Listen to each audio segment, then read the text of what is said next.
just want the paper.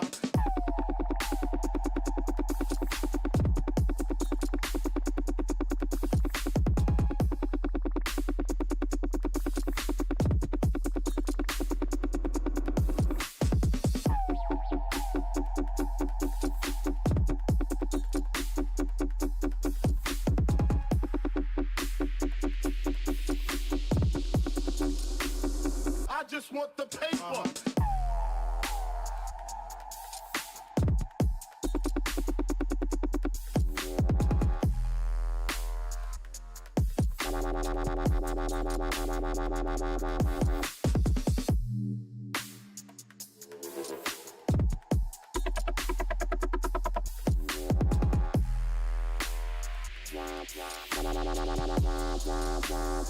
I just want the paper. Paper.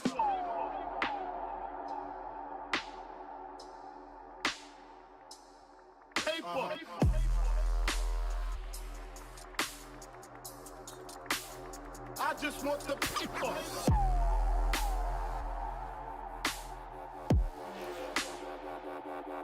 Paper.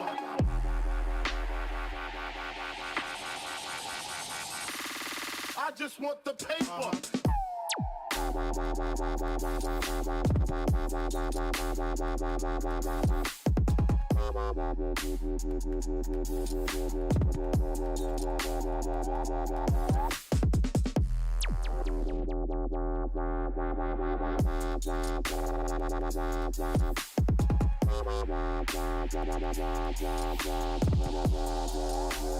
I just want the paper.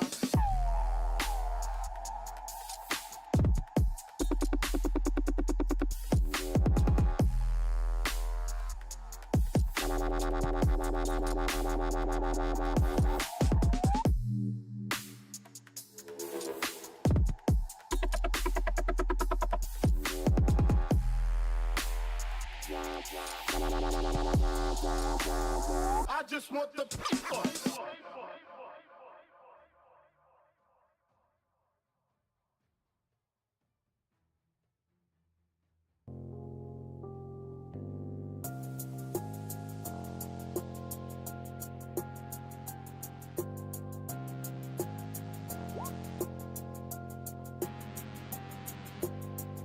Don't know what you do, don't understand how. Now I'm so into you, and I can't get out.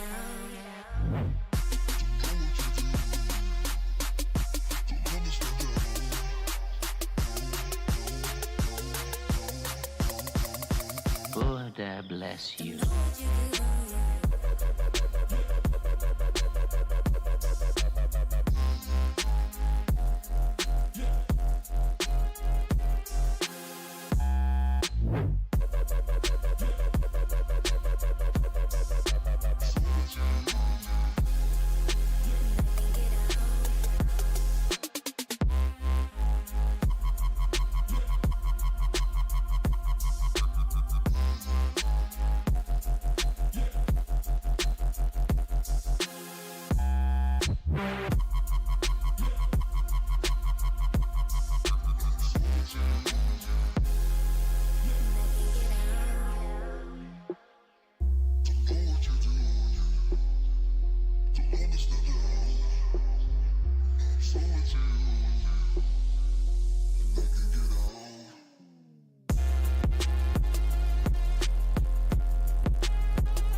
Spicy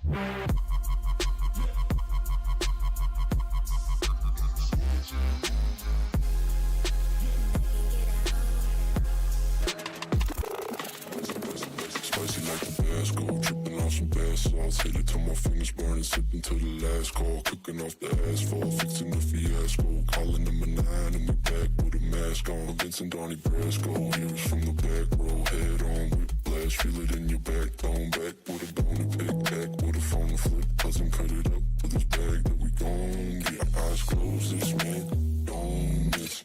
Order my steaks with the bone in. And she like scones, had them flown in.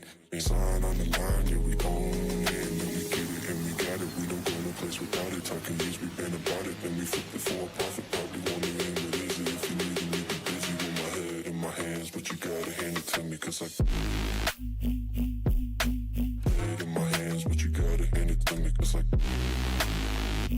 feel it in your backbone, cause I got it.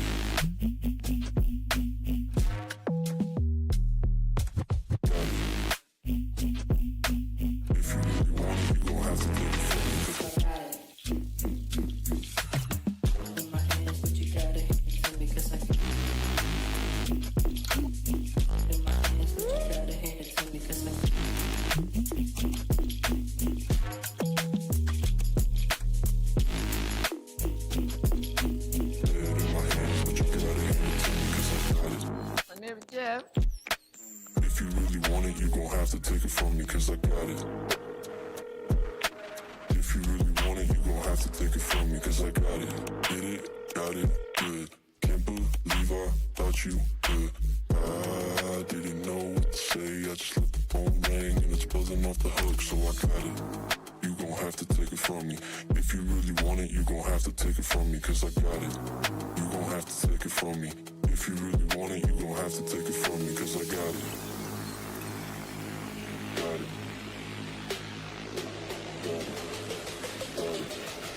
Got it. Get it, got it, good.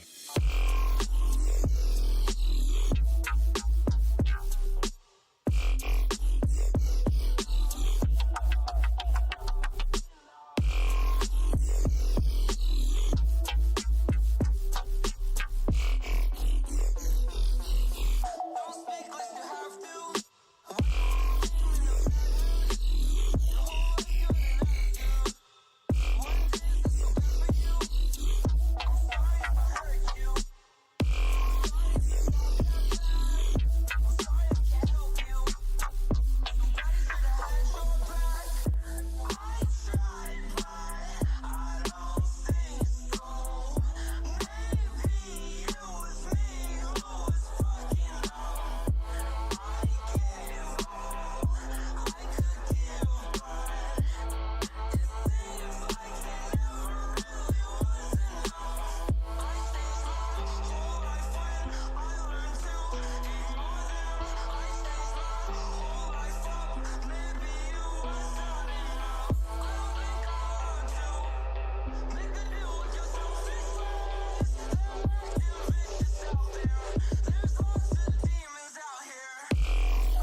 bless you.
I've seen the world, done it all, had my cake now.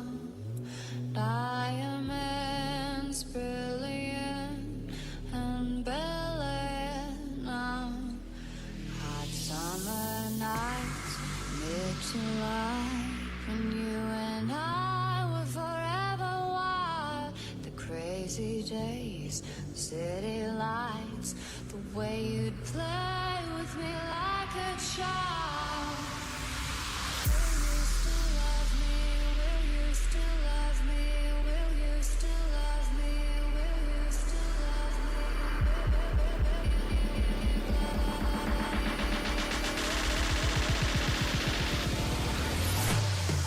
Will you still love me when I'm no longer young? Will you still love me when I got nothing but my aching soul?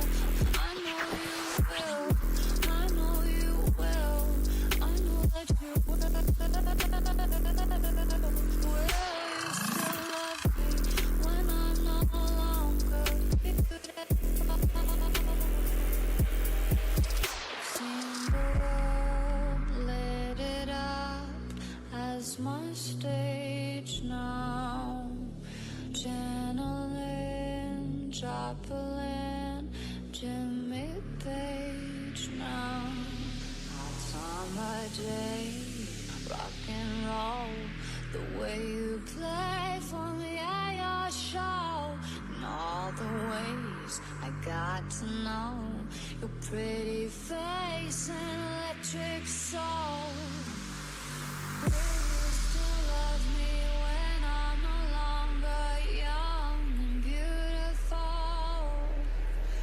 Will you still love me when I got nothing but my aching soul? Will you still love me? Will you?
Look at this.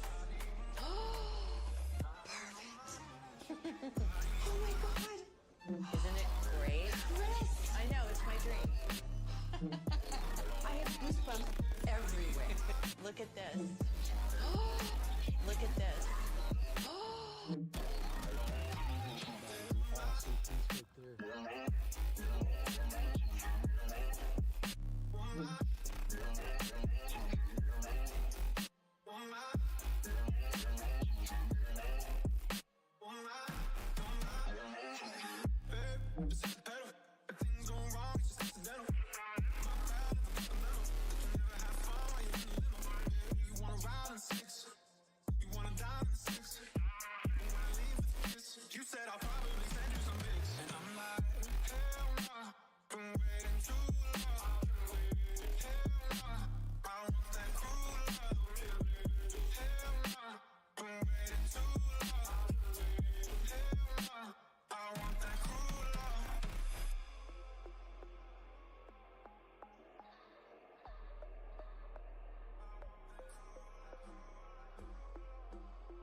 You good?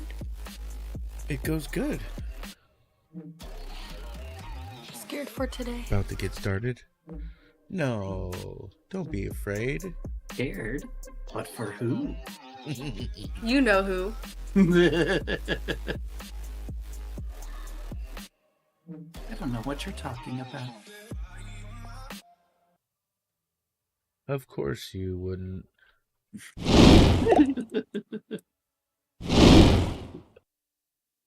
I heard there was a touch of Javelin there.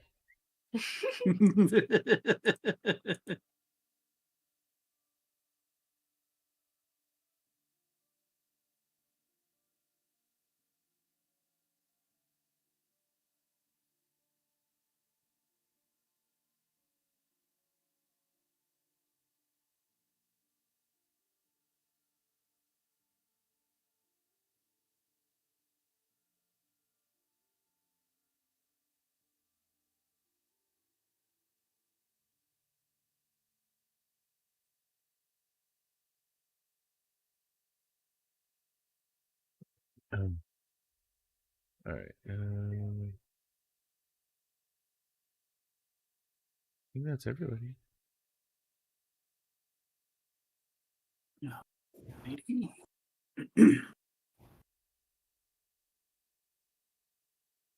Sound off. Are we ready? Ready? Yes. Arhijo is reporting. Hi, Oro here. Reporting for duty. Alrighty. Then allow us to suspend our disbelief. Enter back into a realm of fantasy. To last we left off, our brave band of adventurers had finally gathered together. After gathering all of their items and getting any last-minute shopping taken care of, on the outskirts of Clocktown, where they had set up camp, you all decided to hang around and begin discussing your next course of action, as well as trying out your new toys. You saw that Akari had launched an arrow that had felled a tree as it had almost bent over from being struck by something. Splintered everywhere. You look and there's just like a bunch of splinters just like scattered across Akari's feet. And as you all discuss your equipment and whatnot, the winds blow through the trees above. The winds of fate beckon you to your next grand adventure. What do you all do?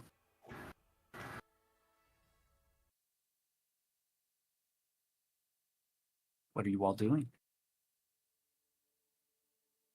What time of day is it at this point? After all of your mingling about, I'd probably say it's probably about 1 p.m. at this point.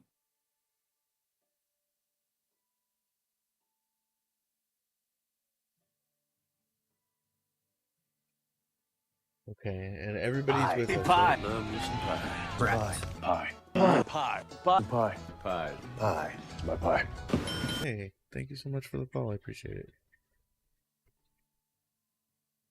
What does everybody say? Should we stay one more night and head out in town, or begin our trek now?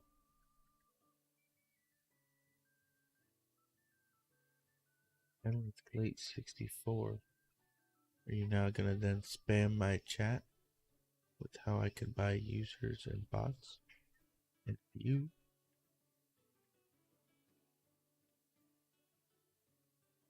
Did I disconnect? Hello? Hello? Did my voice go through?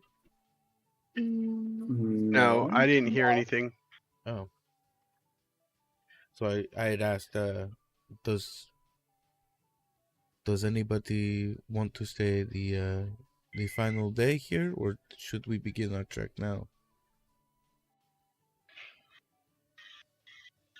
I'm ready, and I twirl my staff and hook it on my pack, and I like pull the strings of the pack like a backpack, and I nod and I say, "When you are ready, Arhio, I'm ready to follow, friend. Come what may." But where exactly are we going? Just so I prepare accordingly. We voted to the forest, did we not? Well, yes, but I believe it was something, if I overheard correctly, something like, what? And I scratched my chin. What was the name? Arkansas? No. I and Ooh, Ikana. Is that where we're headed? uh, the tower in the forest. That Yes. that place that I asked you to notate. Yes, I Yeah. did. And I pull out my pack and I flip through my journal. Yes, right here. Ikana, Tower of the Forest. See? Yes. This. I'm more of a landmark kind of situation. The names. You're better with the journal keeping information. But yes, the long story short, I think I'm ready. So is Akari and Didi. You guys prepared? Yes. Yeah. Yeah. Well Always. then, onward. Now, how do we get there? I thought you knew. By walking, right? DM. So, Mm. where the apparition of disappeared into the forest or whatever. Is there a clear path? Like, is this, or are we just gonna go just start walking through the woods? Give me an insight check. We head east and then just walks into the thicket.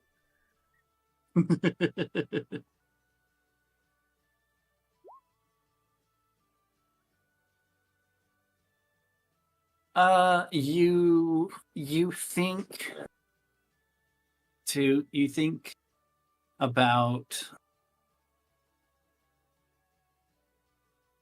hmm, you th- you think about all of the details that you know about Akana. You know that Akana is you know that it is on the eastern continent of the terminal woodlands. You don't know that there is a direct path leading to it.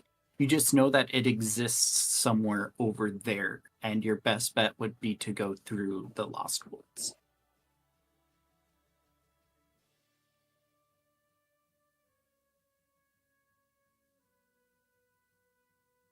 Okay, so and we just walk into some bushes. Do we have a compass of some sort? I don't. I unfortunately. Perhaps we can buy one. No, that should not be necessary. Good day is a master tracker. And she's like scratching her head with her foot like a dog.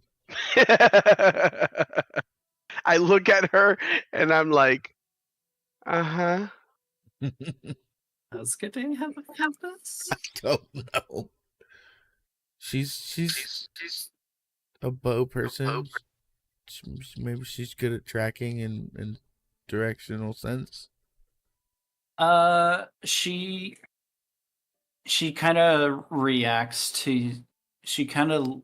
You see G'day kind of pat around herself, and she pulls out this little charm like thing. It looks like it has. I'll just use your 22 insight for this. The charm itself looks like it has nautical directions on it. And she says, I've got this thing. I don't know what it does, but it's compass light. That will do perfectly. See? We head, and I look at the compass. There's no markings, there's no little arms. It just looks like it has 8 directions pointed out on it. Great. Great. Really useful. You guys do have a map. Yeah. And we do know where we're oriented from Clocktown, so we're just going to start heading east. Like if there's a road headed out of town east, we're just gonna head out that way and then let's go get Lost Woods.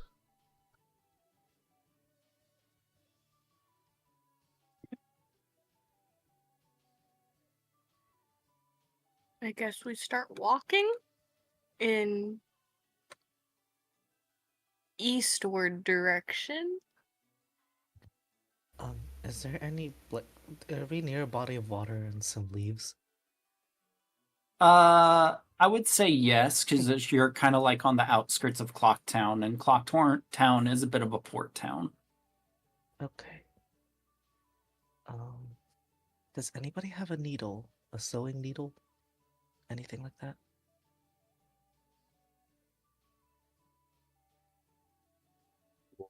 Dee Dee, don't you have something of the sort? You put together, I mean, you knit together for us. Oh yes, you did I- create his shirt. Well, that takes a different set of skills. It's not exactly needle, it's more so with my hands. I don't know how to. As you does say anyone have that, needle my with steel? brow furrows. I we are going to discuss this, Dee Dee. Akari, I apologize. Let me rummage through my pack. Just anything that's steel and has an arrow that we can use as a point. Fortunately, I don't know if I can use my arrows. They're iron. Ooh. Would the tip of a calligraphy pen work? Possibly? Actually, Akari's gonna. I think actually iron works. He's gonna break off one of his arrows, part of the wood there, and then use the tip of it. He's gonna take his sword and he's gonna have Josh use his lightning breath so it can develop electricity, and he's gonna strike the arrowhead. He's then gonna get like a what's something that can float? Yeah, I think it's not that too heavy. He's gonna try and magnetize the iron head, and then he's gonna put it on some leaves and have it float on water so it can show us which way is north. That's really cool. Ranger. Go ahead Okay, and mate. give me a survival check with advantage. Okay. 21. Yeah, you go about this, making this rudimentary compass, and it appears to be pointing magnetically north. Alright. Okay. If that way's north and we're going east, yeah. Well, let's head that way.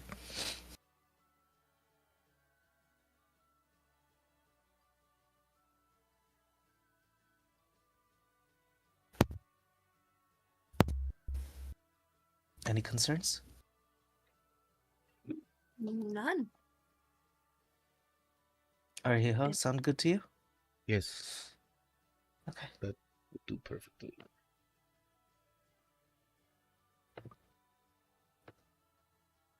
All right, so you're all heading in.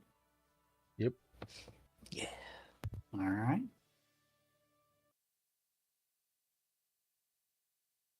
as you make your way along the stone path, kind of leading its way kind of a bit deeper into the woods that just generally surround Clocktown.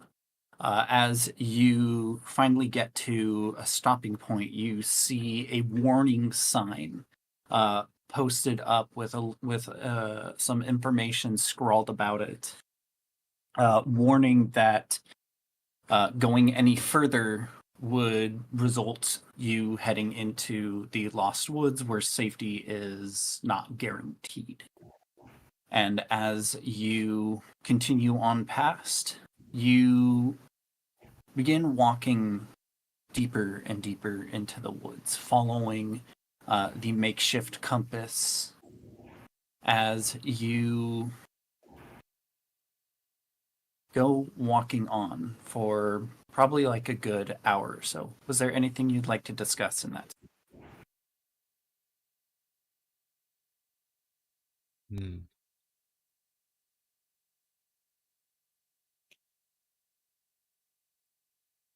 So, what exactly are we going to do when we get there? I'm asking the group.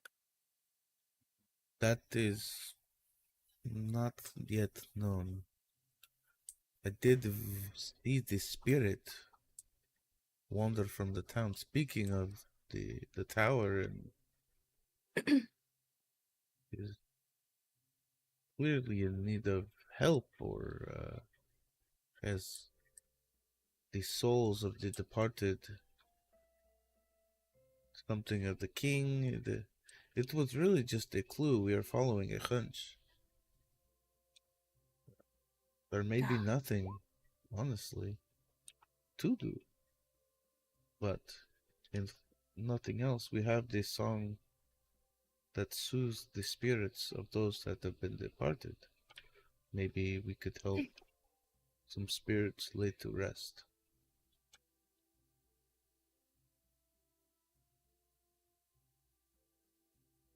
And DM, one quick question. Can you remind me what the mask I'm borrowing did again? Which one? The Gibdo? The Gibdo? Yeah. It allows. Go ahead and give me. Did you ever give me an Arcana on that? I don't think so, actually. We did Okay. get an explanation of what it does, but I'm not certain if that was in game or not. It may have been out of game.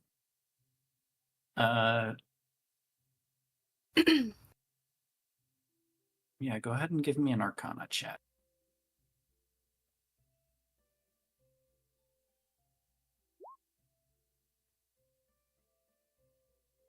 I will say with advantage because I'm pretty sure you would have asked the shop. Okay. So while wearing the mask, you are immune to the effects of Gibdo and Redead and are able to speak with Gibdo.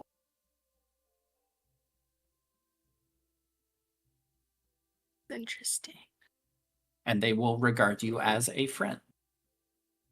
Okay. Okay. I'll see what I can do with that. And for my memory, the Gibda and them, they're from the desert regions?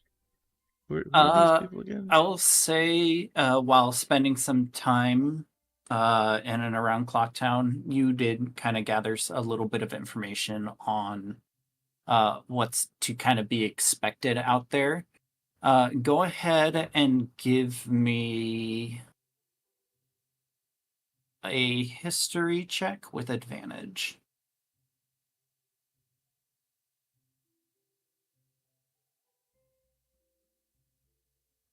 History with advantage. Mm-hmm.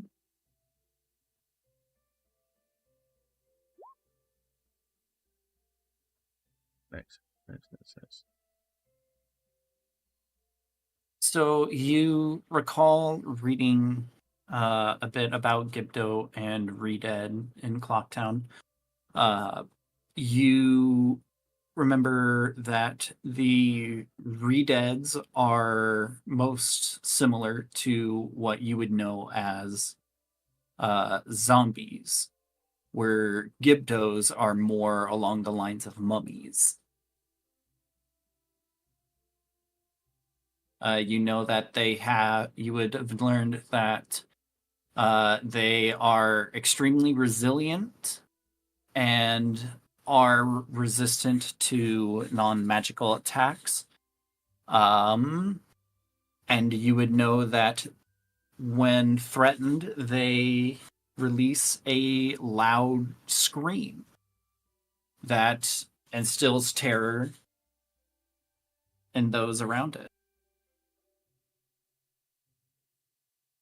Okay.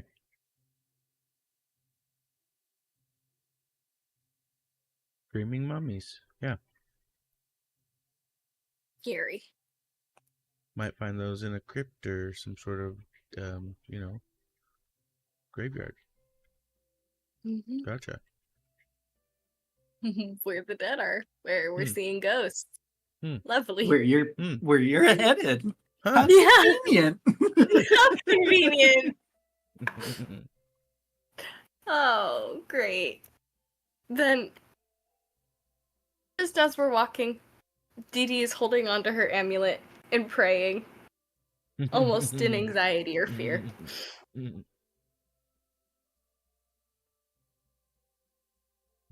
That As we're mask does what walking, it does. You'll be fine. right? Yeah, exactly. You're gonna be our ambassador. We're gonna stay in the back, and we're gonna send our ambassador in. You're sending a holy person in where there's death? That's what I do. The job description is for you? Did we put the? Wait here. We gotta put this on you. We throw the chainmail shirt on there. On here, hold this. Put your shield Oh, on and you. here's that shield. Yeah. Yeah. Oh. Okay. Go get him, Tiger. Let's pat you on the back, push him forward a little bit. Oh, thanks, guys. I feel so loved and cared for right now. Put the mask on. It will help. But speaking of masks, actually, As you while all we're continue walking about, enjoying your light conversation and teasing and playful banter, you find yourselves walking for a while.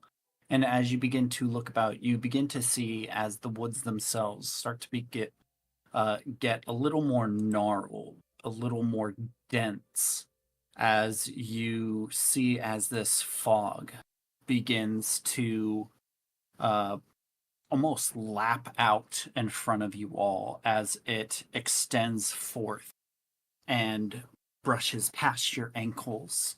And just as you continue walking, the fog gets thicker and thicker. Welcome to the Lost Woods.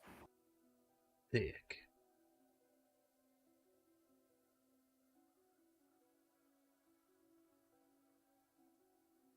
As you walk about, you hear a light breeze constantly blowing about. You hear the branches of trees creak and groan as the wind continues bellowing out. And every once in a while, you begin to see a little light flicker, little dancing blue lights dancing all about you in the forest. You watch as they kind of begin to almost appearing from nowhere as they begin to spin and burst and pulse with energy.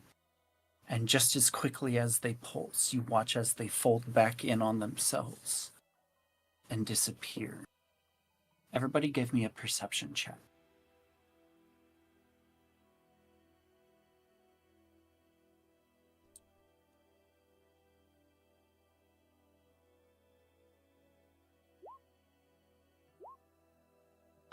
rolls low tonight. No. It's a group perception. It's still a bad start. This is scary. We'll get the bad ones out of the way now, and then all the rest will be good ones. That's how it works, Let's right? hope. I hope.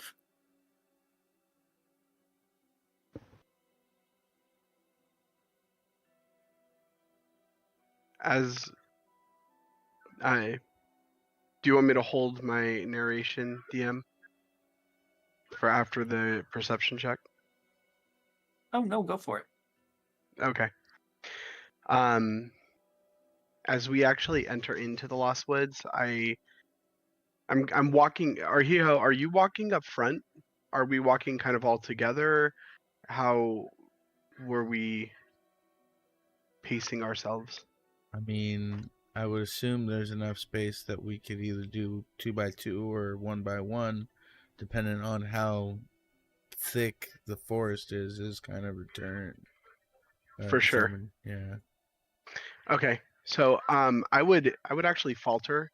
I would slow my steps and my boots crunch softly against the moss-veiled earth, the breeze whispering through the twisted boughs, carrying with it something like ancient, and my breath catches in my throat as the fog curls around my ankles, and I stop walking altogether. Oh. My voice is soft, reverent, almost childlike, and this place, it's like a memory someone forgot to let go of. I reach a hand out slowly toward one of the flickering lights.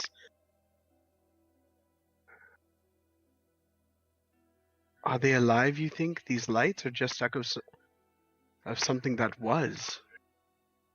You know, I've read about places like this, forgotten pockets of the weave of the world, where it frays a little and wonder seeps through.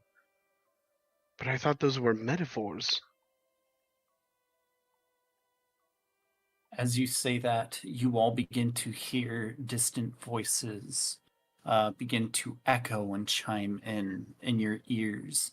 You hear a number of different voices, everything ranging from women to men, children to the elderly, accents from all around the world, different languages. And as you all take in these voices that come in from around you from these flickering lights, they all appear to have one theme in common. They are all talking about being lost. As the voices fade in and out, you hear, "Mommy, I'm scared. Darling, please don't let go of my hand." As the voices come and go, in and out. Take it away.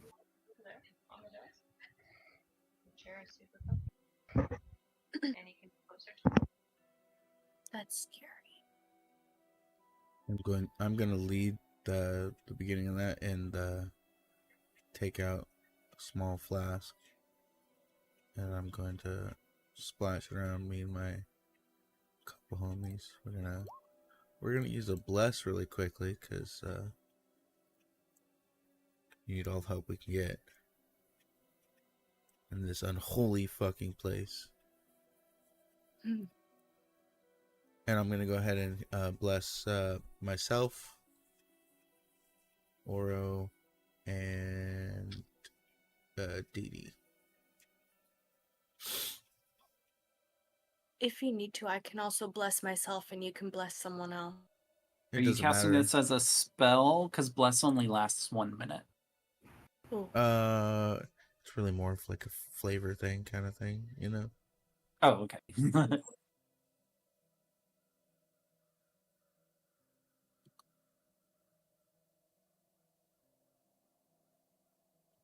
So Arhiho will, when we stop and hear all of them, you can see his hand reach to hit the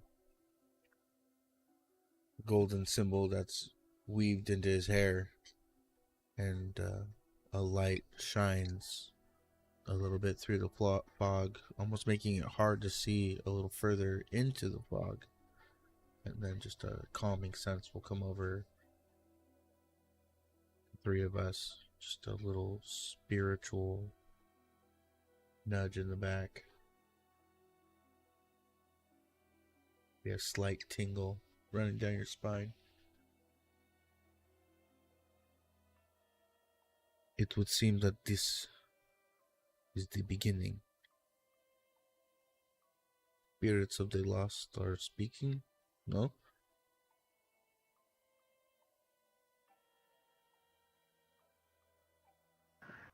Yes, the beginning of what though? The The beginning of our lost end? woods. No, the Oh, okay. the yes, this is the beginning of the end. Isn't it always? That is not a good thing to say, Arijo. You're supposed to tell us that we are going to make it out of here safely. You are going to lead us as our leader, and we are not going to die. I don't want anything to end yet. But would you not rather the beginning of the end than the end of the end? Hmm? At that, I look perplexed and I go, yes. Yes, Mhm. indeed. Yes, see, I got you there. Yes, finger gun up in the air, pointing, and begins walking forward further. Should we sing the song? Do you think it would have any effect on these lost spirits?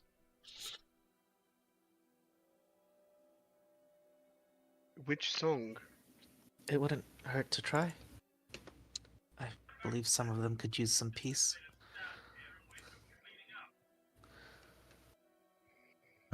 And then so let's see, what was it called again? In general? Did we put it in general?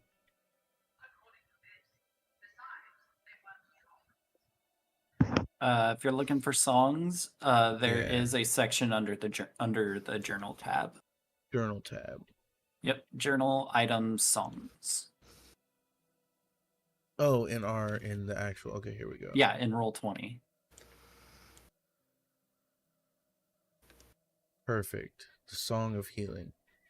So, oh, I love the new art. Hell yeah, bro. I don't know why there's two. I'm gonna change mine soon too. I don't like it. He's too much muscle. There you go. That's one. He needs to hide that under his robe. Get out of here, Io. Jesus Christ. Oh, yeah, yeah, you're because, strong and all, but Yeah, he just got some new clothes. dope. Yeah, so Song of Healing.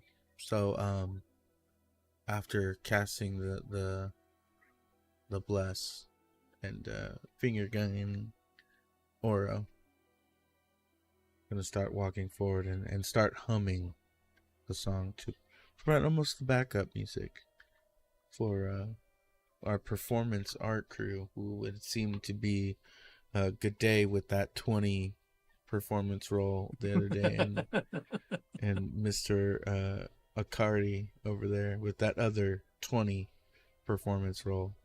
Clearly the artists of our group. So beautiful.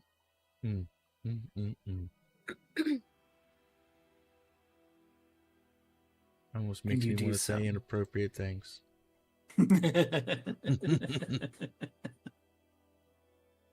And you do so as you all continue walking deeper and deeper within the woods. Everybody, go ahead and give me a survival check. Survival? This will be a group survival. Oh, no. Oh, Well, looks like we're lost in the woods. Okay. Come on. All right, good job, Akari. okay. Yep. Come Great on, job. good day. Oof. Good day.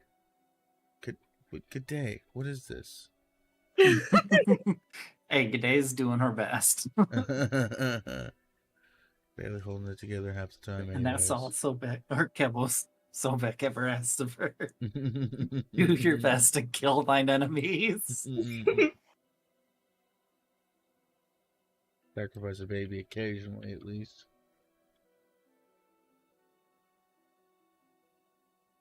Okay.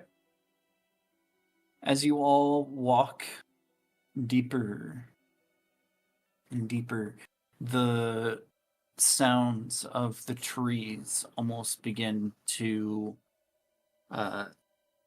you begin to almost hear like skittering coming from amongst the trees and the bark as you hear skitters over here to the left and to the right and behind you and then in front of you. You feel like you're almost surrounded as you hear a faint voice begin to come through. A very sour and angry voice. We will find you. After what you did to the guilds, we'll chase you down till the ends of time if we must. Everybody go ahead and give me a history check.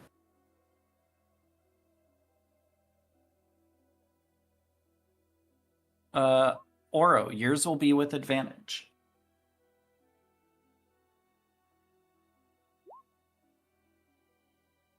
Still not good, DM.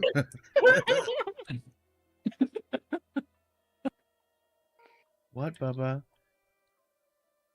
Does he have any inspiration?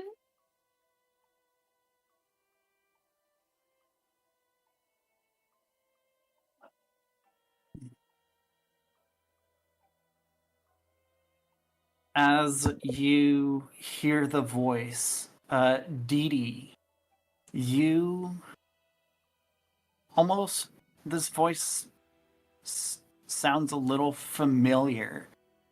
You begin thinking of voices that you have heard that would be similar, and you think back to when you were all down in the Deep Nest Caverns.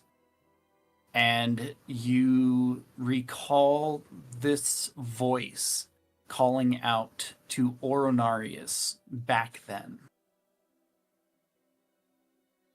And you would have remembered that Oro had inferred to this individual as the Inquisitor.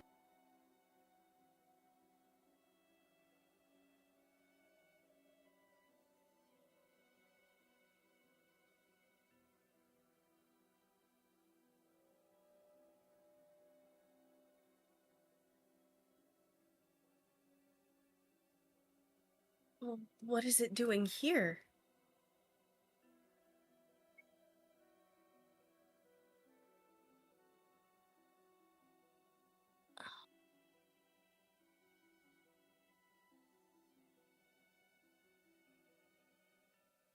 Is there any way that I can try and find out where the voices might be coming from?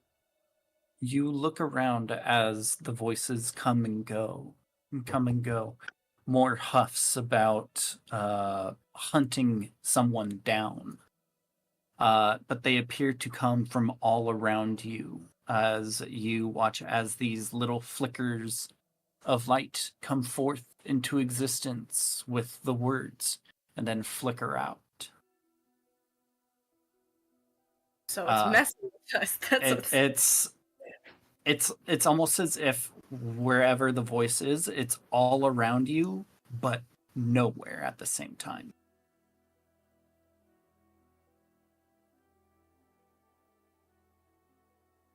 Dee Dee's going to turn to Oro and kind of step over next to him and rest a hand on him and go, "Are you doing okay?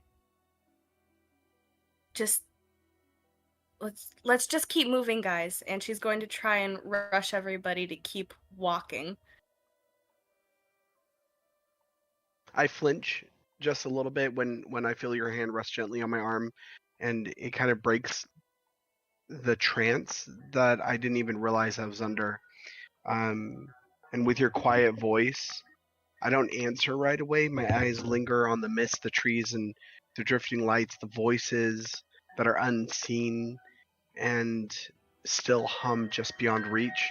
And then I glance at you, Dee Dee, and I recognize that there's genuine concern in your expression. And it hurts a little bit, and you see I kind of wince as I look at you. I begin and then stop. And then I smile.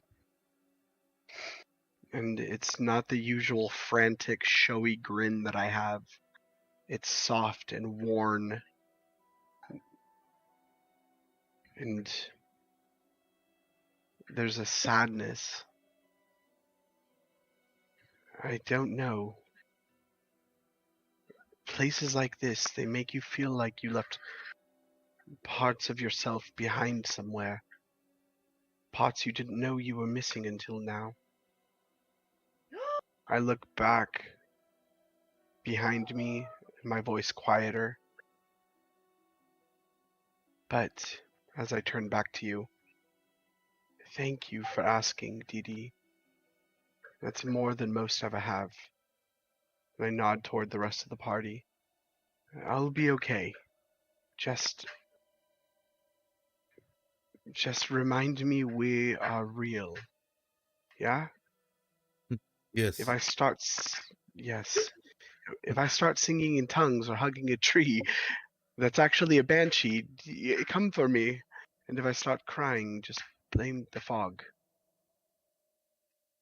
We are real. The voices are not.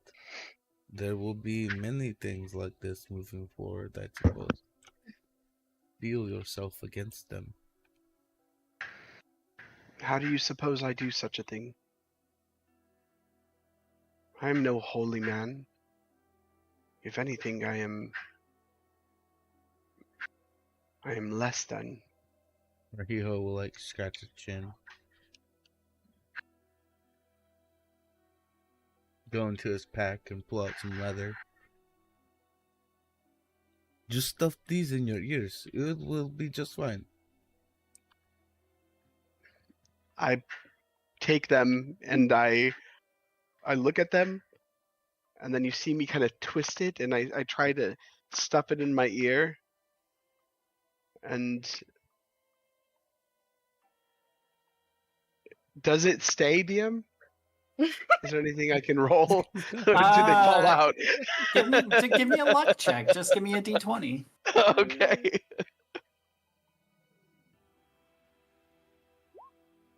They fall out. Why did I know that was gonna happen? I keep trying to do it, and then finally I just hold the leather against my ears, and I go, "There! Can you hear me, Ahiho?" Thumbs up. All right! I think we are ready to go! Thank you! And thank you, Dee Dee! And I'm just like totally yelling. Before we keep moving, I'm going to cock my head to the side and go, Oro, if you ever need a reminder that you're real, you want to know something that my mother taught me.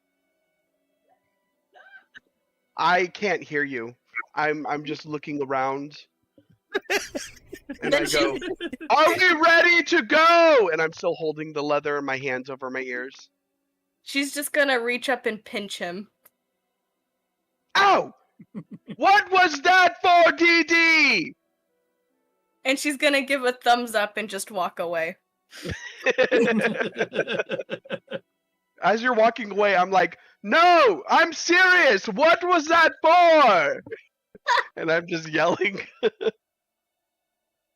Dee Dee, I'm talking to you. All right, guys. Akari, good day. Are you guys ready to go? It seems like he's real.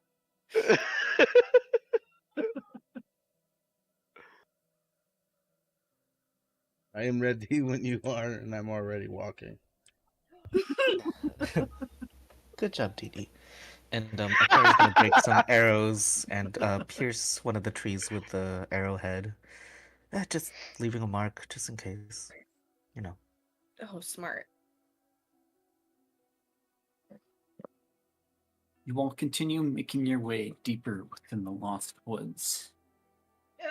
You notice as the fog continues to swirl about you as you move through it, almost like a fine misty veil that you are perpetually walking through. As you hear the wind begin to pick up slightly, as the branches above you all begin to bob and weave left and right. Everybody go ahead and make a group survival check. Another. Oh no.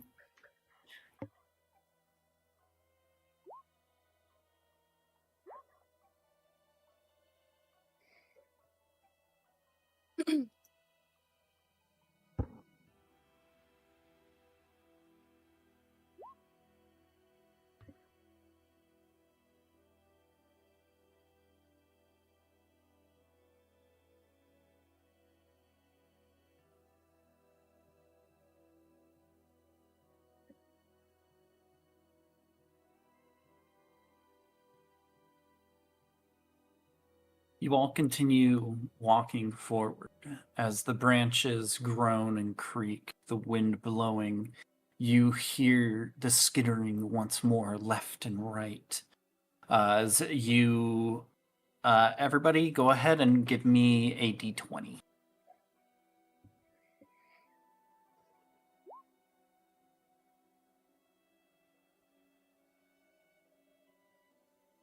Oh my gosh, a nat one. Gonna need you to lock in. I'm trying. What, Akari? I can't hear you. As you he feel can your talk to you in foot your head. get stuck, Oro, as you tumble over, you have a flash in your thought of the voices coming through and someone grasping at your ankle as you all hear the voices once more. I know he's around here.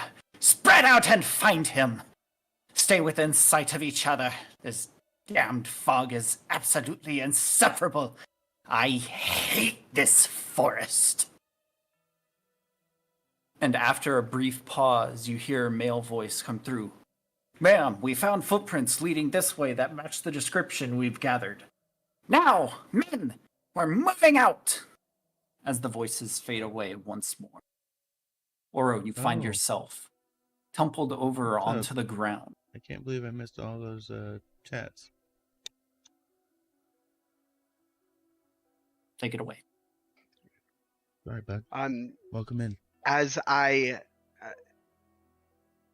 slam into the ground, my breath is knocked out of my lungs.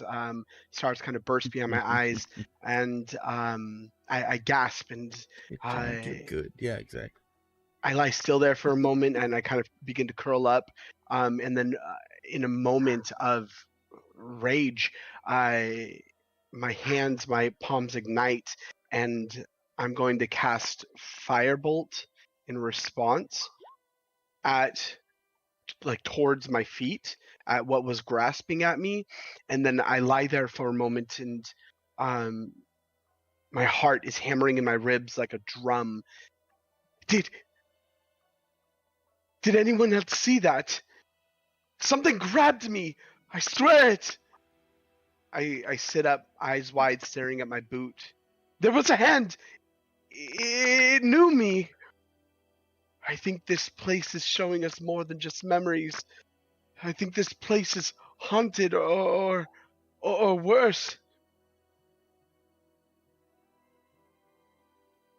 What is worse than haunted? Sorry. Cursed. But is it not already cursed if it's haunted? think that is kind Really? of the same thing. Something grabbed me, and you guys are deliberating of whether something is bad if it's just haunted, or if it's cursed and haunted, or if it's just cursed, or if it's not cursed and it's haunted, then it may be cursed, but we don't know. I'm sorry for interrupting, but as Oro is just going on and on about that, can I cast silence, and will that Oh my gosh! will that stop him from hearing the voices as well? Is she still yelling? No. Is he still yelling from having the leather in his It was ears in our when he heads, popped I out when he got believe. tripped? And Is also, No, it? did we dropped actually the leather. Did we see anything where the mist was covering so we couldn't really see his ankles? He just looked like he tripped over his own 2 feet. Give me So, perception checks. Yeah, I wanted to check as well. Nice roll. Hey. Dang! Indeed. You kind of look back and you see a scorch mark in the mist where you remember where Oro had shot a firebolt, and where the scorch mark is, you see what looks like to be the remains of a simple tree root that was just kind of sticking out of the ground that he tripped on. Akari's gonna try and help Oronorsi relax, and then realizes there's nothing coming out of his mouth. Did you actually cast? You casted silence on me? You casted silence on me? It's around us, so around me, within the 20-foot radius, you can't hear anything. Sorry, as soon as you walk close to Oro, just all the noise around you just silence. I would say you should use this more often, but there'd be no point. Akari's gonna telepathically talk to Dee Dee. It's just like, no one else can hear this, so you can't react, but just Dee Dee. Look, I know that's what we want to do all the time, but I think right now it's not gonna help. Can you please drop it? Look over to him, and using her hands, she'll sign a simple yes, and she's going to remove silence. All right. Yeah, as you remove silence, at first it's like the wait. I saw it for a second, but it was real. I promise you, I'm not making something up. I knew it knew me. It wanted me. That's not normal. That's personal. This is not. I don't care if I sound mad. I'm something in this force reaching for us, wait, and I was just the first one to you trip. do understand you sound mad. That is Look. clearly a tree branch right there, is it not? Yes. It's a tree branch. This forest is built to mess with you. Cursed or haunted. It's not called the Lost Woods just because it's a cute, spooky little nickname, okay? Now, I I'm gonna know need you. this place is strange. I'm gonna need you to lock in. And he's gonna cast Enhance Ability, Owl's Wisdom on Oro. So you have advantage on wisdom checks for an hour. Thank you, Akari, and I come over and I give you a hug. Look, I know there might be one good news about hearing these voices, and that's those people that were chasing you got lost here. Meaning the woods have taken them. That's one of the possible positives of why we're hearing those voices. Okay? As you say that, there's a sudden shock and then blink expression on my face. And I nod, and you see me gulp.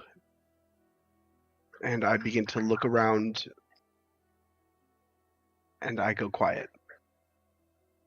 You do not have to worry. We are the sages. It is fate that we are here. And don't we have those summoning stones? Those teleporting rocks? Start digging through my bag.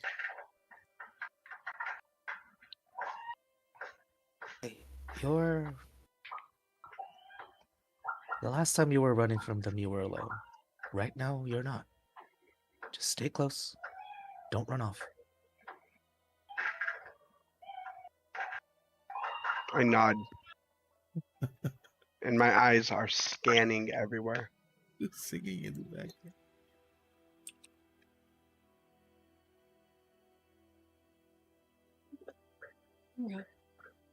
You're safe here.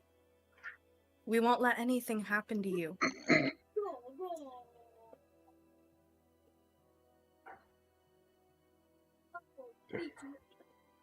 Okay. Yeah, man, we promised. Remember?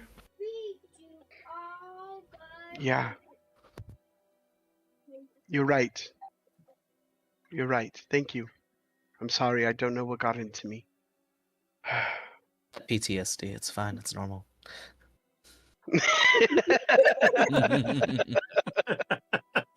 Pretty blunt, but what he said. Yes.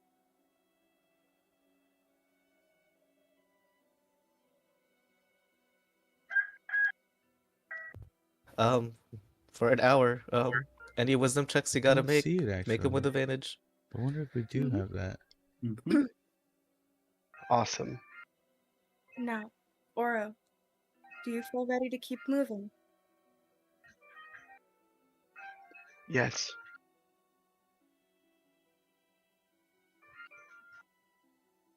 Well, let's go. Is everyone else ready? We have no other option. I do not think returning is a choice. Kari No. stabs another tree with an arrow. Yep, let's go.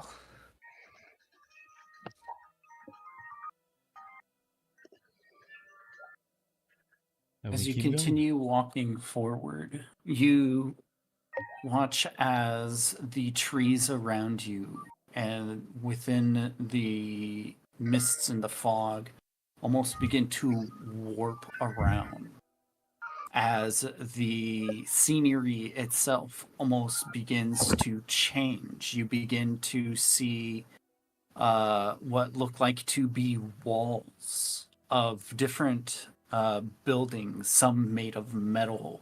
You can see another wall that is made out of some type of stone. Oro, you would be familiar with these types of walls as you all kind of walk and take in the surroundings about you. These walls look very similar to the streets that you would be familiar with in Ravnica. As you almost begin to see as a number of different memories begin to unfold themselves. Oro, would you like to provide us with some memories of your time in Ravnica? Absolutely. So first,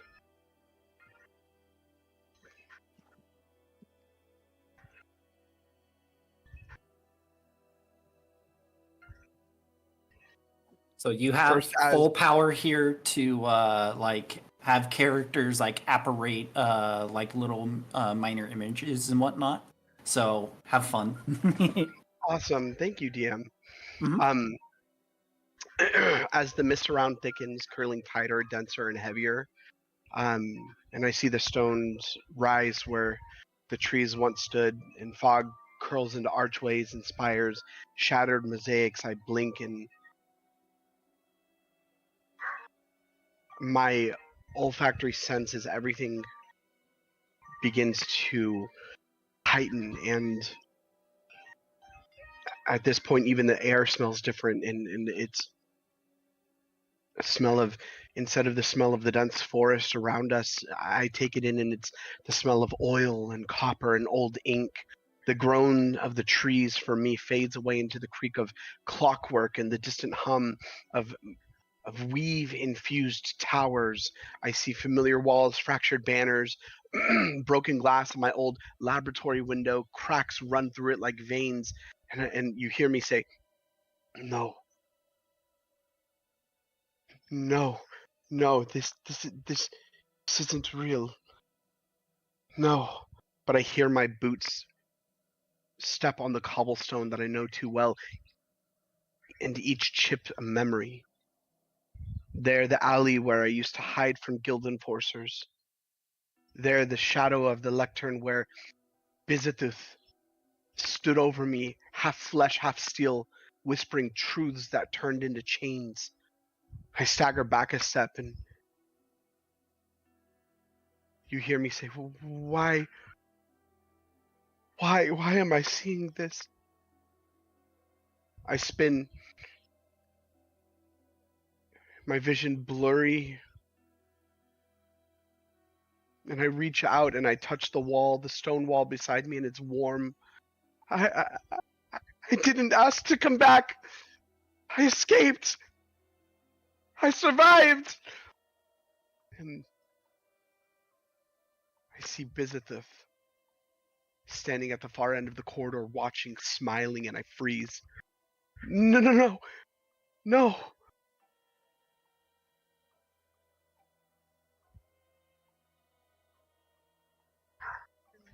I see the cyborg arcanist monster, my master,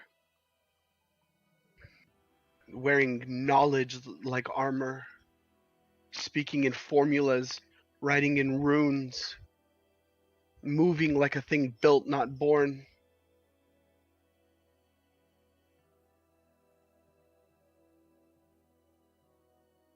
I hear the guild vaults around me, broken familiar bones of the guild pack conservatory, the shattered glass domes above, lecture halls collapsed into silence, papers drifting through the air like fallen ash, burned at the edges with glyphs that twitch when my eyes linger too long. The cobblestones under my feet cracked but familiar, each one carved with symbols. On one wall, I look to the left, and DM, can the others see what I'm seeing? Yeah, they're all watching this. You see, on the left side, you see etched in deep metallic scarring the names of the fallen guild masters. And beneath them, glowing faintly in emberlight, Orinarius, traitor.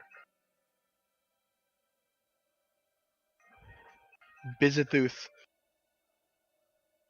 standing at the far end of a corridor that should not exist. Half man, half machine. Smiling like someone who owns the future. His eyes flicker like dying lanterns.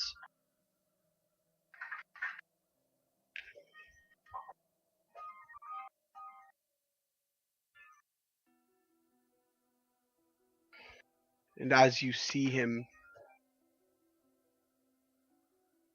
you see a man standing a full 7 feet tall, thin as a wire, but with an unsettling stillness that speaks of absolute control. What little flesh remains is pale, stitched tight across a steel subframe like parchment stapled to cold iron. His right arm is a mechanical lattice, arcane pistons and whirring gyros wrapped in etched glyphs that shift when stared at for too long. Tubes pulse with glowing fluid, blue, green, and red, flickering like molten veins. His left eye is gone, replaced by a weave lens that rotates softly, reading heat, magic, and thought.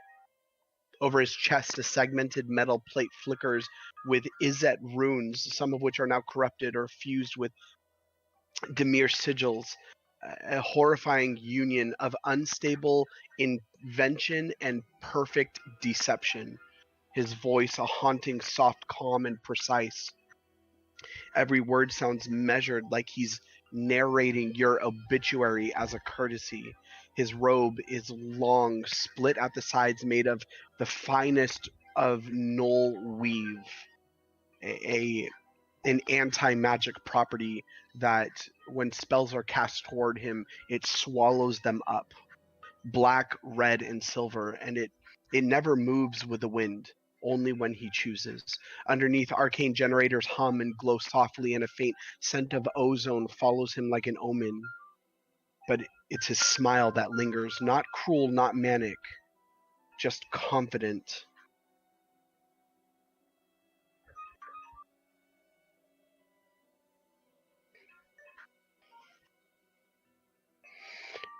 And as you stare at him, just to the left where the guild masters' names were written, the ones that Bizethith killed,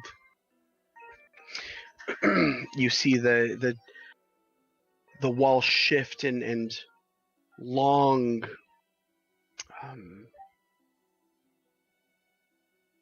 posters unfurl, and you see a colossal serpentine dragon coiled around intellect and flame. His scales shimmer like molten copper, constantly refracting with unstable arcane energy. His eyes burn with sentient calculation, equal parts wonder, equal parts disdain, and his wings, though rarely spread, crackle with electricity and raw invention. The rooms shift around this creature, and you see Guildmaster Niv Mizzet written under, and then to the right you see another unfurl, Guildmaster Tesa Karlov, Orzhov Syndicate, regal, pale, poised like a blade of bone china, wearing black and white robes lined with spectral gold thread, her blind eye framed in silver. And I look and I, as I see her, I go, she was the kindest of them all. She never raised her voice. But when she spoke, the room quieted like a court awaiting sentence. Her cane was not for weakness, it was for emphasis. And then to the right of that, you watch as another poster unfurls, and you see underneath Simic Combine the name Zagana. And you see an amphibious hybrid, tall and fluid, with translucent skin veined in bioluminescent blue. And you watch as I crumple, I fall to the ground. I didn't kill you. I was framed. And she stands perfectly still. A slight smile, yet it's not reaching her eyes. And then to the right of that on the wall, the charred and scorched guild hall wall, another unfurls, and you see the name Aurelia. You see an Asimar, an angelic being, armored in gold and crimson, wings radiant with light. Her presence carries the weight of 10,000 oaths. And you see her gaze drift over and measured like a commander's hand on a war map. Her gaze could wither cowardice. You see her sword,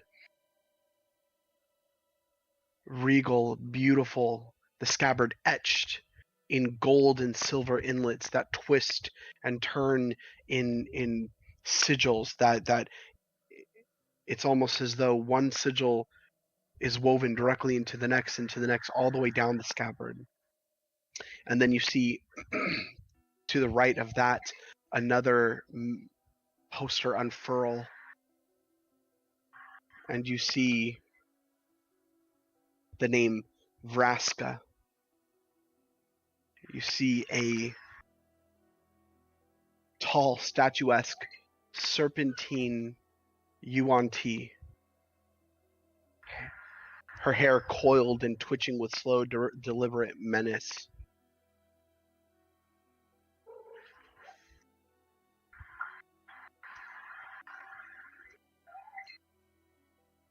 You see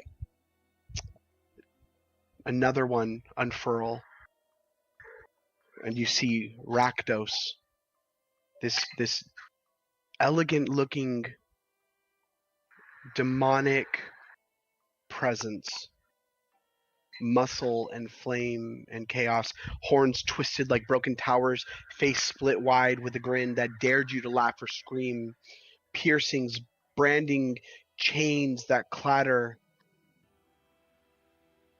And then another one, Lazav. This one's strange. You don't really see a person, more like a reflection, a rumor in human form that appears as a gentleman, refined, too perfect to be real. Shadow clinging to this picture of this guild master. And yet, even through it, you can see a smile, patient, knowing, amused. And then even more to the right, Tristani, a dryad, robes of living leaves, beautiful dryad. And then another one unfurls, Rurik Thar, this two-headed creature.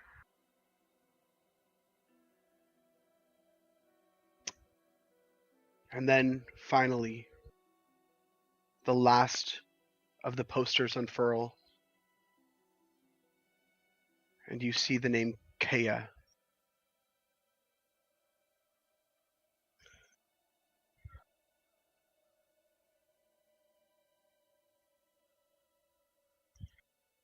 You see this calm, strategic, beautiful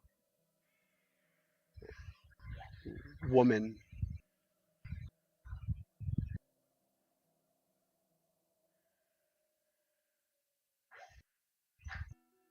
And as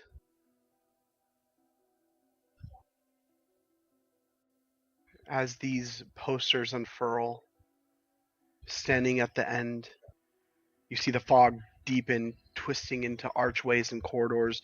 Even more so, the guild-packed conservatory looms around like a fractured ruin, and you see Bizithith Malcontract step forward, unchanged, unaging, metal spine glinting beneath the null-weave robes, with this surgical stillness. And you hear him speak. You were always so eager to learn, Ornarius. So hungry to prove yourself. And what a legacy you left. Aurelia, wings broken Vraska, turned to stone by her own reflection. Zagana, her veins filled with withered coral. Rurik Thar, impaled on his own axes. And there stands Kaya, draped in white and black, daggers at her sides, but her eyes are empty. Her form is flickering. You opened the door, Ornarius, and you hear me yell out, "No! I didn't know!" And Bizithuth laughs, and you never asked what the seals were for. You just cracked them open, curious little ember, and what did you think would happen, Kaya was the last to fall, wasn't she? You took the longest to forget her. You were smitten, you called her luminous, said her voice made the silence feel holy. You hear me yell, "Stop!" She died in the vault you opened for me, Oronarius, face down alone, because she trusted you. And the best part? None of them blamed me. They blamed you.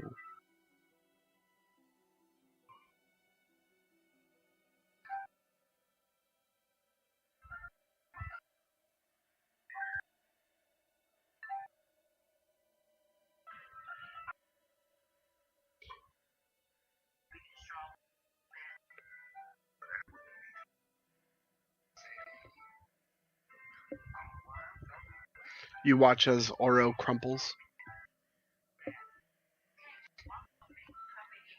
Definitely would kind of reach out to him and try and comfort him, the hand on the shoulder.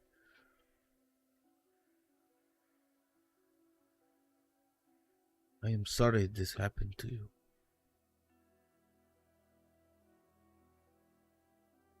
This is not real, though. Please.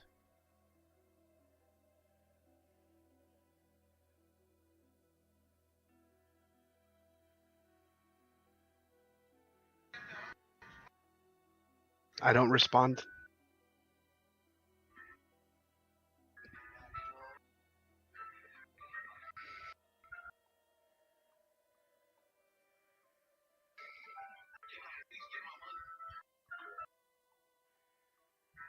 And we're pretty much in the middle of what is like a core memory for him, essentially. Would we understand that this is just the forest? It's giving us. Arhiho, you and G'day would have experienced something similar when you had traveled through the woods prior with Farquaad and Tanis. And Arhiho, your memories had appeared.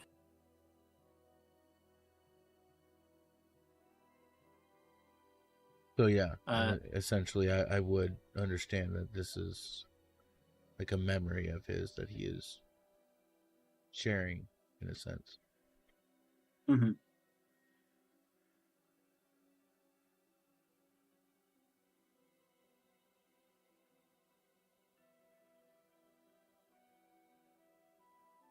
My friend, you must accept what is. This happened, yes, it is painful. And there will be no fixing this for a long time. But is this who you are? The Oro I saw that killed that dragon, that is not this Oro that is displayed before us. The forest is showing things to you to weaken you, to stop you, to break you. Do not hide. Look at it. Face it. Accept it. It is the truth, and sometimes that hurts. But it does not define you and your future. Did you think back then that you would be with us now? Doing what it is with your doing, whatever that is. I'm gonna go ahead and kind of like try and pick him up, or like take his back and like sit him up.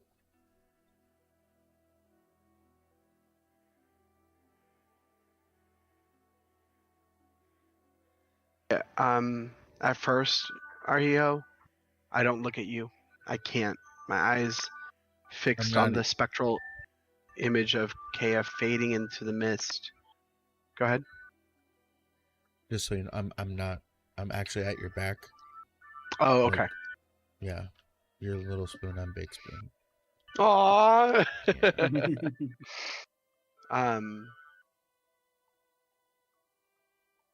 Yeah,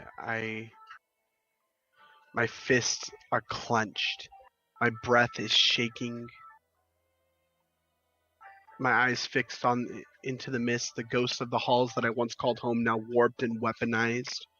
And then I blink and something hot rolls down my cheek. And after you say what you just said, you hear a moment of a beat. And then it, thank you, I whisper. My voice cracks. I don't know if I deserve that, Ahio. But I think I needed to hear it more than I realized. And my eyes are still fixed on the images that are playing out But this time I look past it. And I turn my head a little bit, eyes still fixed, but now more addressing you. And I say, "You're right. I'll face it." And I steady my grip on my staff. And then I chuckle and I say, "But I'm still going to be dramatic about it." And at that, DM, I'm going to cast Fireball in front of us. Okay. And I'm going to let out a yell, and you watch as the roiling ball of flame suspends between my palms, and I force the fireball.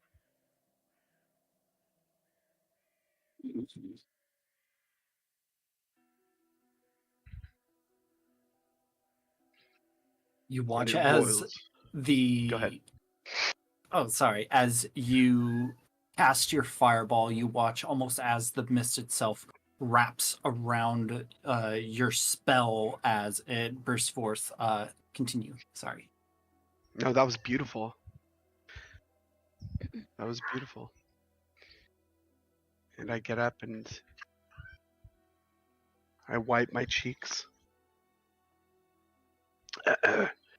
Sorry for that.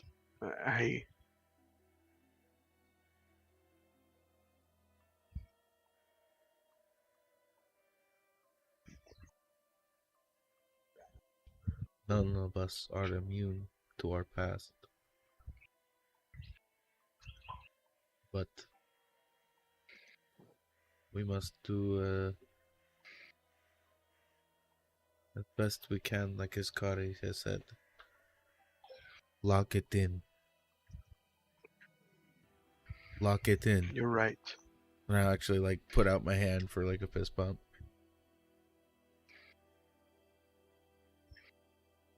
I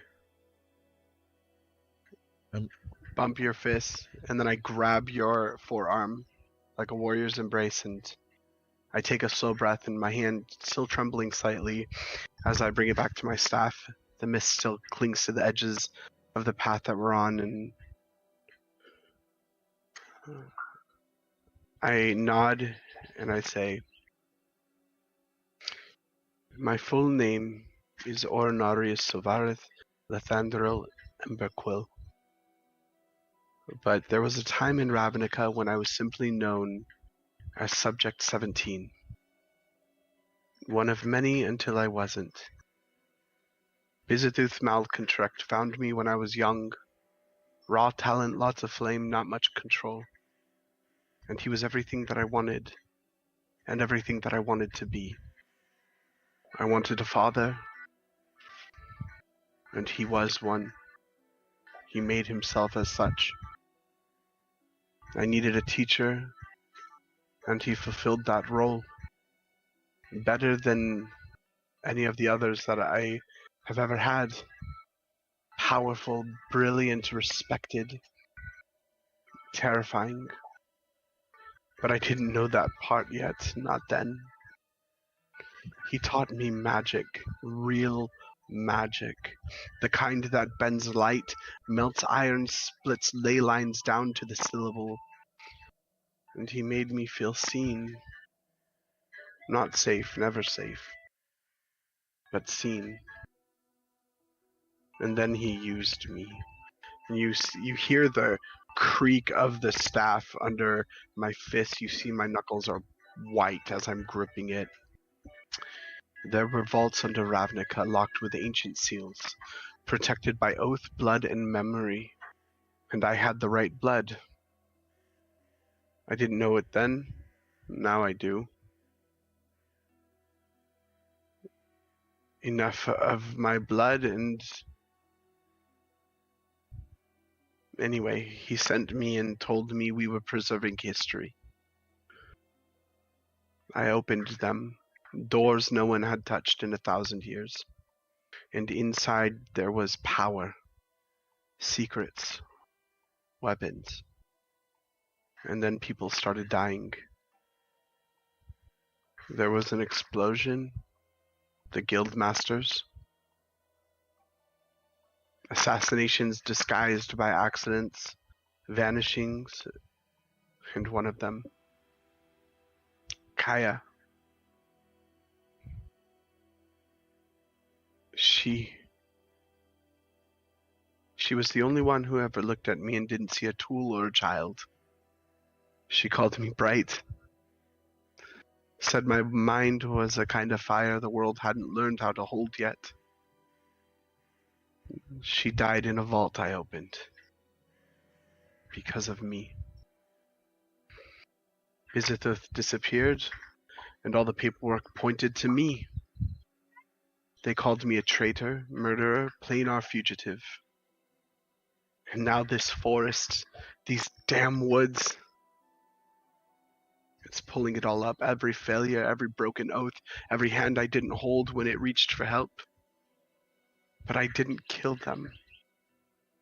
I unleashed the thing that did, and now I spend every day trying to make sure I never do anything like that again. My eyes are down, and then I bring them up, and if you still wish to travel with me, then I'll keep walking. If not, I understand.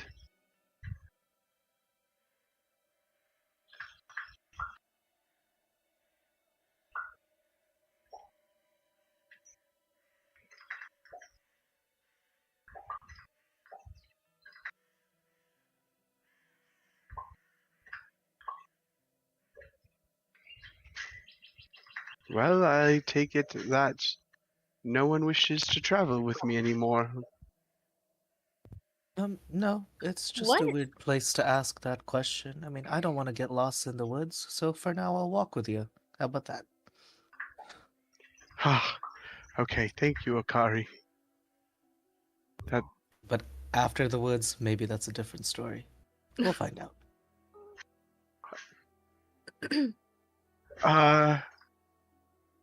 yeah, that's very confidence giving, but thank you.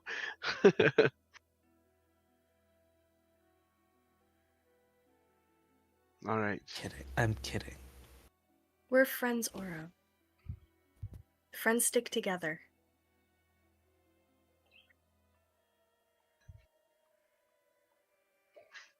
I nod at Didi. Thank you.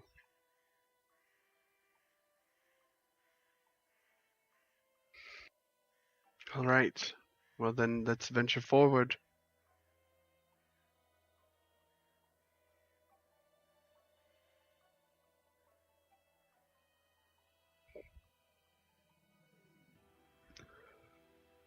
As you proceed forward,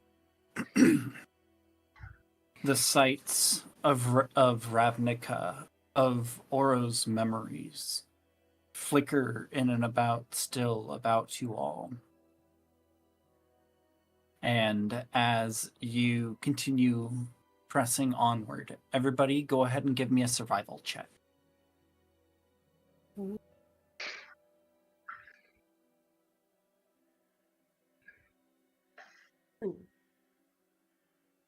That makes sense.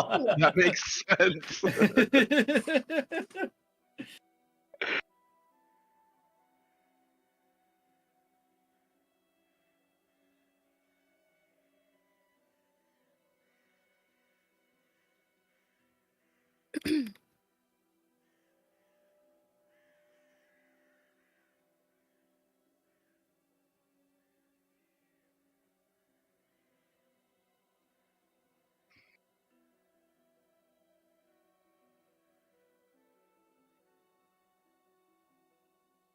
Arhiho? Arhiho said AFK kids. Yeah. Okay, gotcha.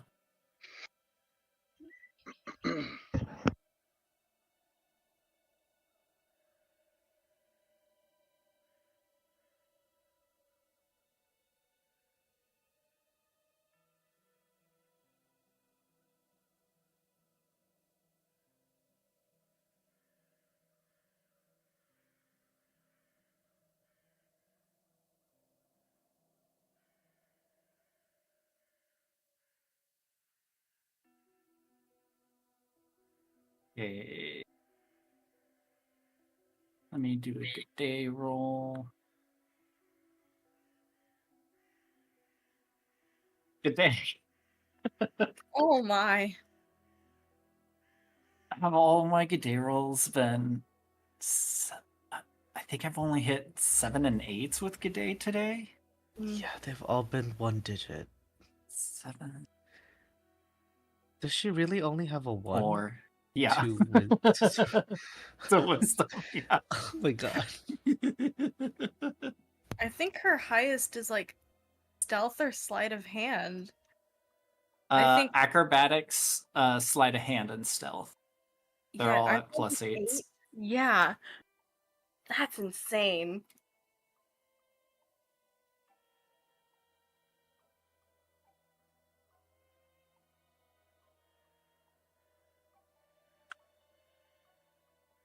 Okay, so it was 2 7s and a 4.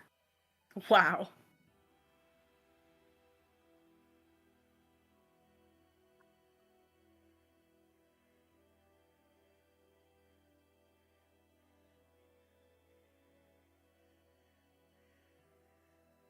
Okay. So this, Actually, I'll be right back real quick as well. uh, I'll be just a second. okay.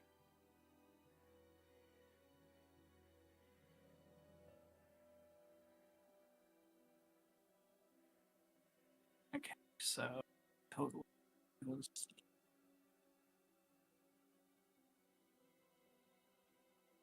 That's awesome. Okay. As you all press onward, the fog feels it. You feel as the fog itself almost gets thicker and blows up in your face. You feel almost as if you're choking on like a dust cloud for like a second, as it comes and kind of swirls around you all and then kind of disperses back out into its standard floating haze. You find yourselves all in a clearing. You can see a few sparse trees laid about. The clearing itself seems rather open. I'd like everyone to give me a perception check.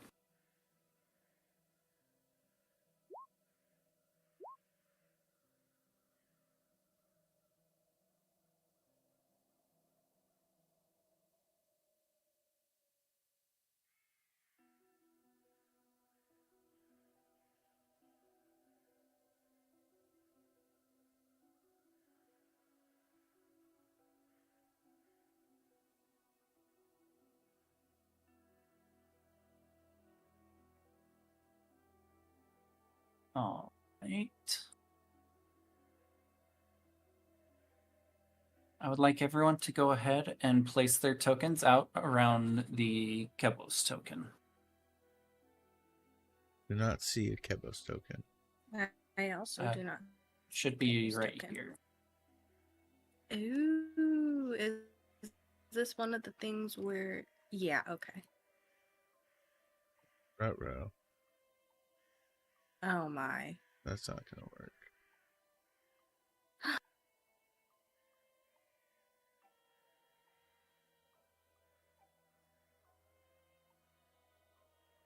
This...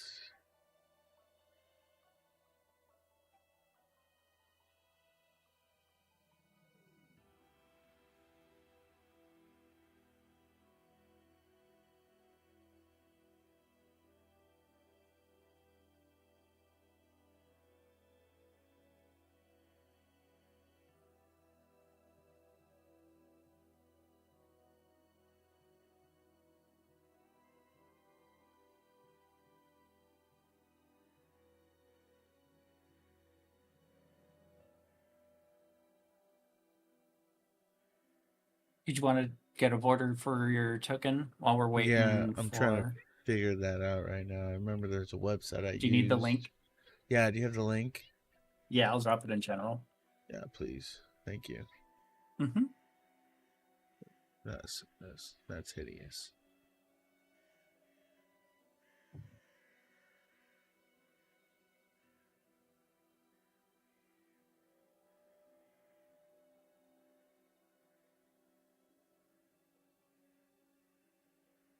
Yeah, there it is.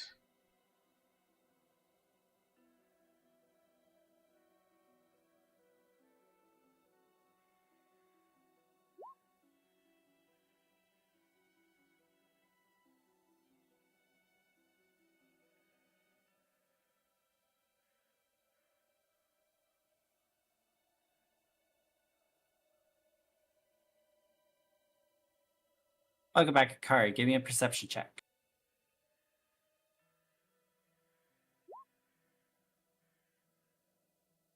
Okay.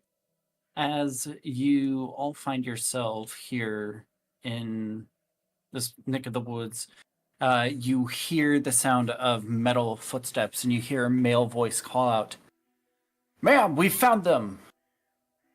I've got them in our sights over here!" You hear the sound of horse hooves and armor, and footmen can be heard through the fog as you hear the sounds of them collecting and gathering around you, surrounding you, as you hear the angry woman's voice come through. Well, well, well. It seems the oracles are correct. This will please the guilds to no end, to finally know the fruits of their labor are about to pay off. We've finally found you, Subject 17. No freaking way! Part of me wanted to make an insight check to see if these were real or not, and I really should have said something. You're more than welcome to make an insight check if you wish. First heard the voices, but I would like to make one now. Ooh, good roll.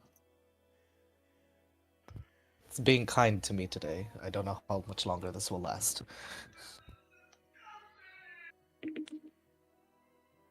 They seem real.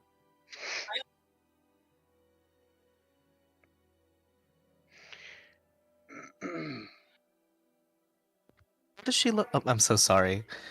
She's giving me young Yzma with the eye makeup. It's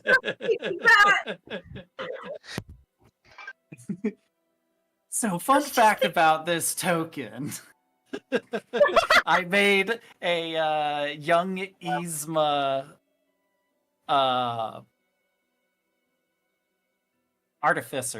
alchemist artificer for a one-shot. And this is the token I used. Then Oro said, it's the Inquisitor. I was like, well, fuck, I guess she's canon now.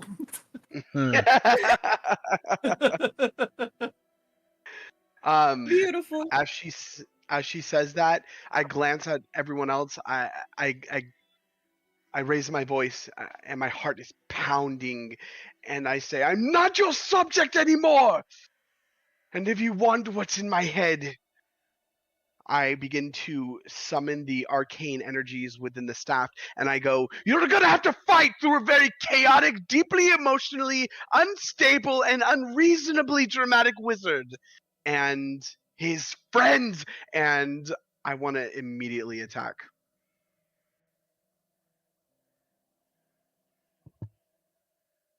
When in doubt, blast it out. Mm-hmm. Hell yeah,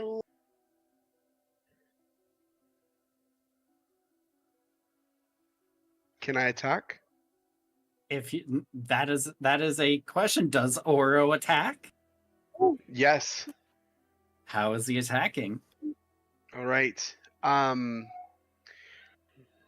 Let me. Can I bless him so he can add a d4 to whatever attack he has? I'm going to. Yep. I'm gonna use Storm Sphere. From the staff. Yep.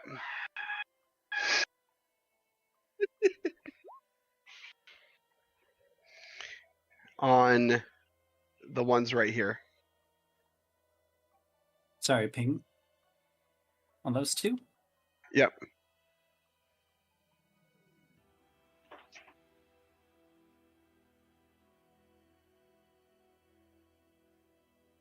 So Storm Sphere is a big AoE. It is a 20-foot radius sphere. Yes.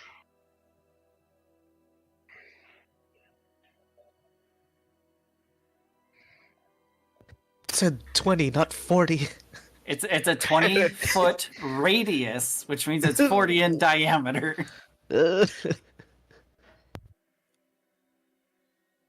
Yep, that's what we're doing because I am deeply emotionally unstable right now.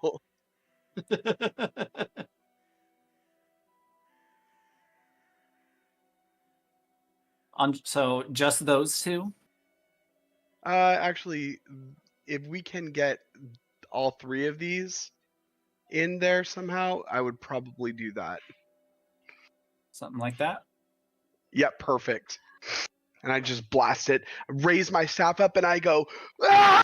And I just summon the arcane energies, and I thrust my staff towards them, and I immediately cast the spell within the staff. How does the spell look? It is Oro's spell after all.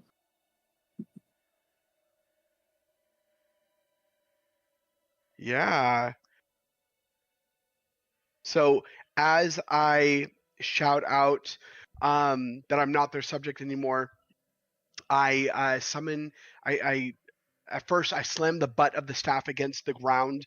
The air shudders, and then I thrust the staff towards. The sky doesn't break; it implodes, and suddenly a swirling vortex of crackling wind and thunderous force erupts in a 20-foot radius, anchored on the heart of the enemies. The woman that, or actually the individual that's standing right in front of me, and then the two, and my eyes locked on this woman. The very air becomes a battlefield, violent currents whipping around like invisible claws, the storm churning like a living beast. Static arcs leap between trees, snapping through armor, crackling along blades. The pressure is immense.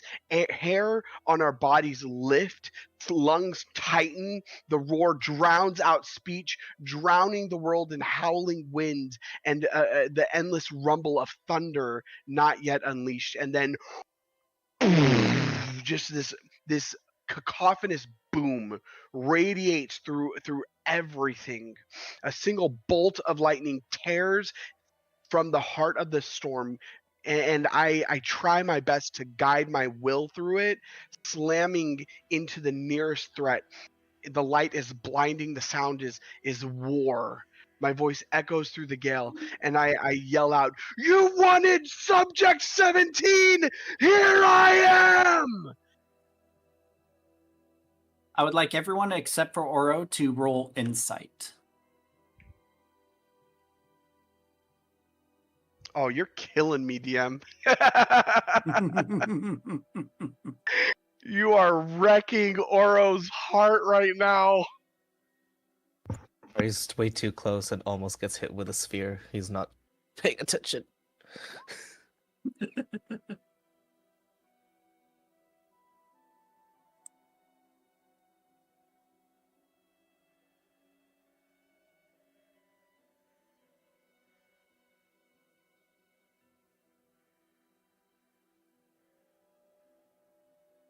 I'm sorry, good day.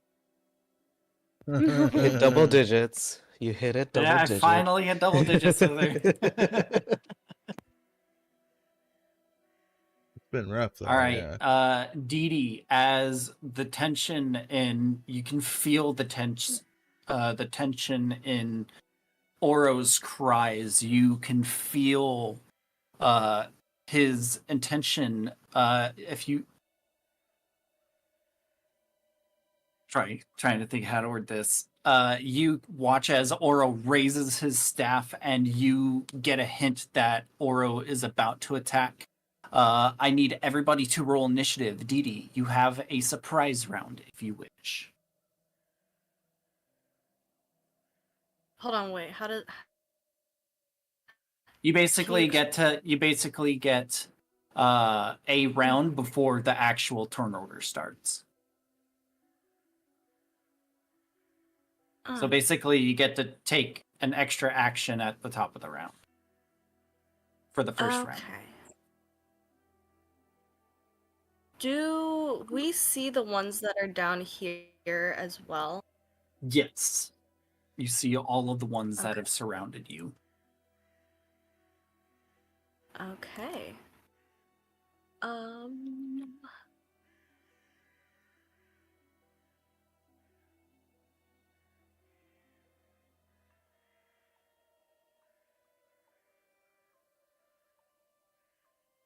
As the tensions run high, and Oro unleashes the sound of crows cry out from around you all. Creepy. I would like to cast Guiding Bolt down on this one right here. Okay. Go ahead and roll to hit. If my character sheet will load. There it is. Uh-oh. Internet is just being super slow. Ah. You know what? That's okay. I forgot to even roll initiative. It was just a freebie.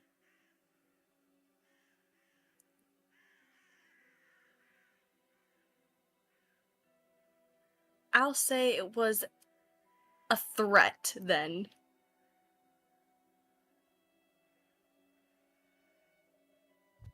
Glock's warning shot. Exactly. Pulls out Exactly. shotgun, shoots over your shoulder. That's just a warning.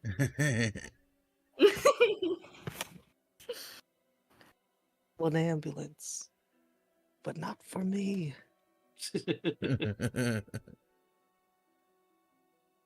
Well, Okay, we got I'm assuming that DD, makes our hero, sense. Kari. Who are we missing? Missing Oro? Do I need? Okay, I didn't know if I needed to roll initiative. Sorry. Yeah, sorry, yeah. Okay. No, you're good. 4. Okay. Oh, it didn't. Oh, yeah, it did. Okay, cool. Of course. Low rolls tonight, baby.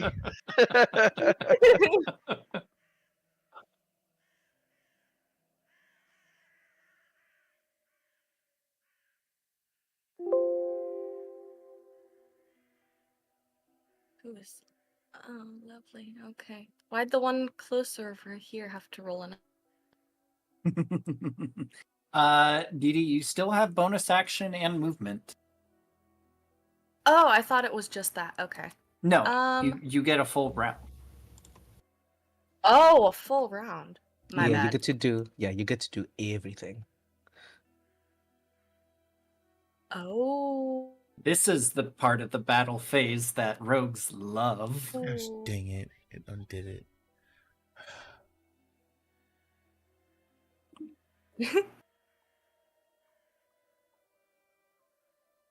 Then, okay, hold on.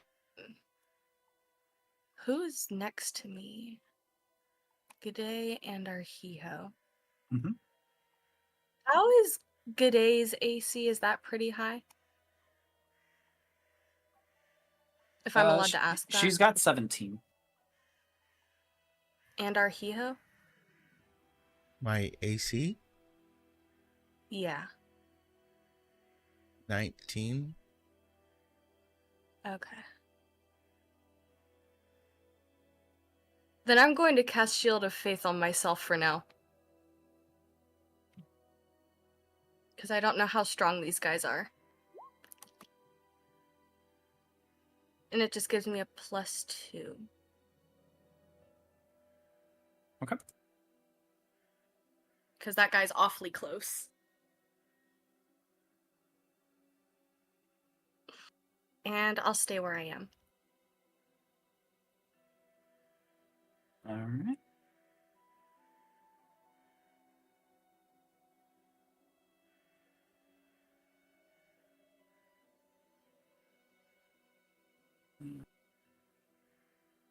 All right. Then top of the round, it is this one's turn. It is going to...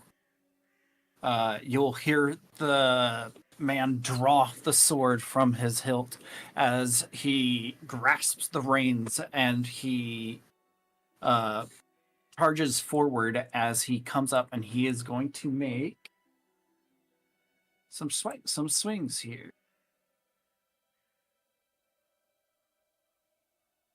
I knew it.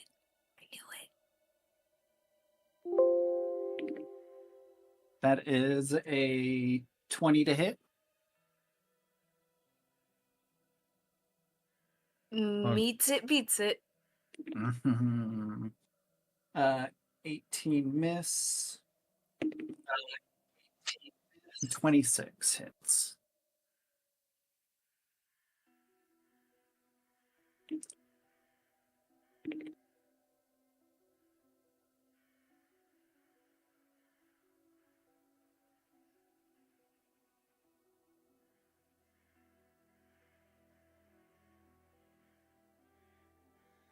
As you take 19 points of slashing damage and 6 necrotic damage.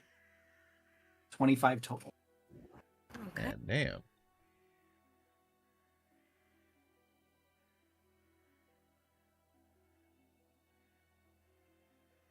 That it is this one's turn. You hear as the soldiers begin to cry, you hear the Inquisitor call out, Subject 17 and co. Under Article 14A, subsection 4B of the Treason Act of Ravnica Law, you are hereby under arrest for conspiring with a wanted fugitive and running from the authorities.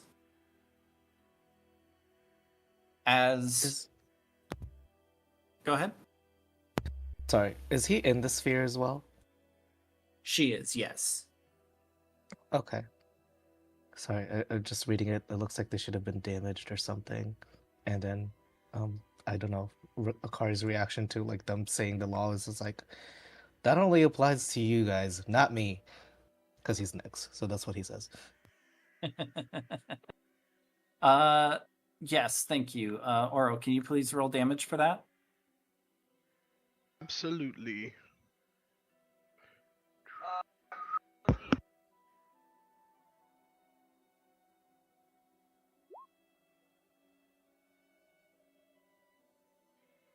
Oh, juicy numbers. Thank you.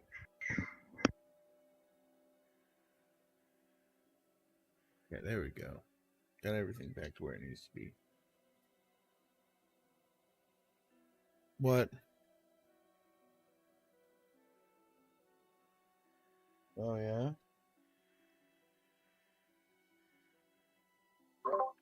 Oh, he's farted a couple times.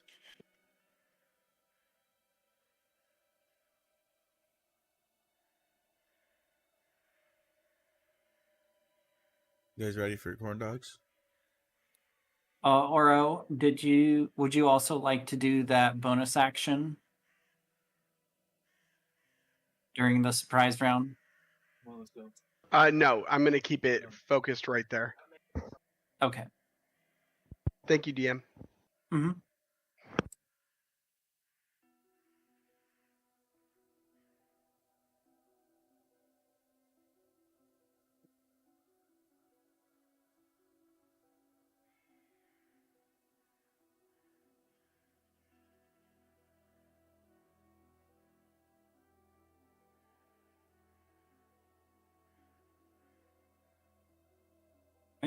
As this one charges forward, hearing Akari call out, and he is going to make some swings at you. That is a 24. Yeah. 23. Go ahead. And 21. Whatever. Yeah, all three hit. Sorry. Should have kept my mouth shut.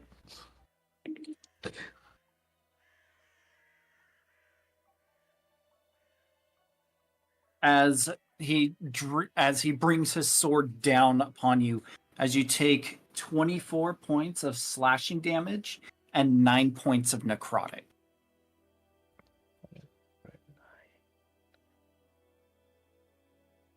So total of 33. Akari, you are up.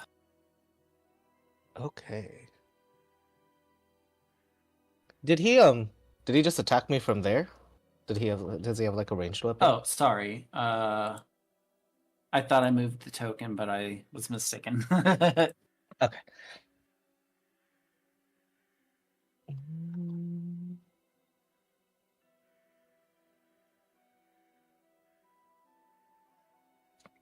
Okay.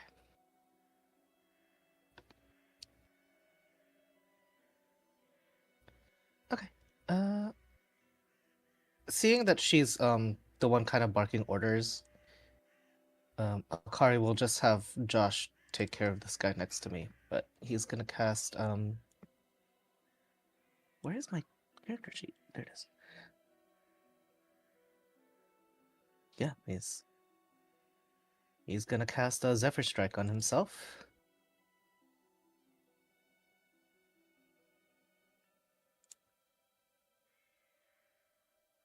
And he's gonna... Yeah, he'll use his the Dragon Shout short bow on her. Whoops. I think it's my... I was gonna use the advantage one from Zephyr Strike. Wouldn't you be disadvantaged because you are threatened? Oh, Zephyr Strike lets me get away, so he'll walk. Okay, gotcha. Oh yeah, because it doesn't provoke attack opportunities. Such a wonderful 10, spell. 15, 20. Yeah, from here he's gonna shoot that light at that lady, and he's gonna use the advantage, so 23 to hit her.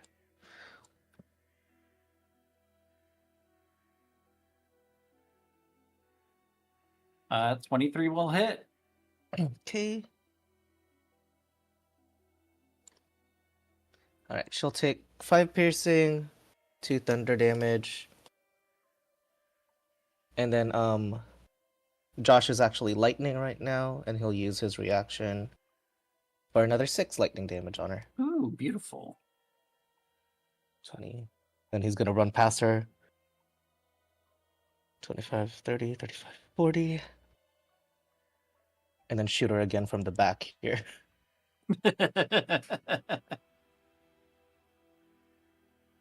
Oh, that's a natural 1. Ooh, give me a d20. No, not Josh. Oh, 7. Okay, you don't hit anyone. Okay, cool. All right, 40. I have 30 movement left. 45, 50, 55, 60, 65, 70. Just behind the trees. And then Josh is gonna reach up and bite this dude's neck. Or try to.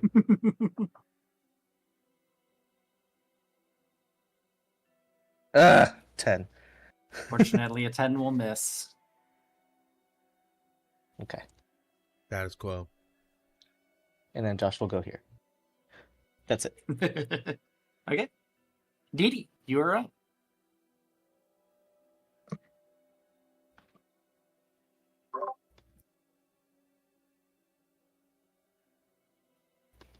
He is still close to me, so if I try to move, he'll have opportunity. Correct, unless you specifically use the disengage action.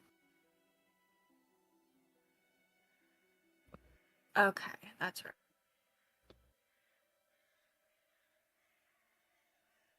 You have to have that though, right? Not everybody has that. No, everybody could do that. Oh. I did not know that. Yeah, the disengage is just basically how you say, I'm going to move and you can't opportunity attack me. But it eats up your action for your economy, so. Gotcha. Okay. Yeah, it doesn't work on Sentinel, though, which is ridiculous. Mm-hmm. Right. But Such a rogues powerful and feat. Yeah, rogues and monks get it as a bonus action.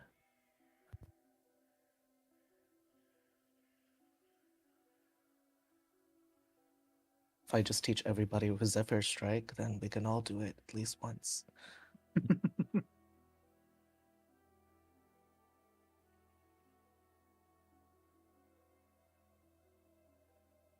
Yep, okay. I'm casting Spirit Guardians at the 4th level. Ooh.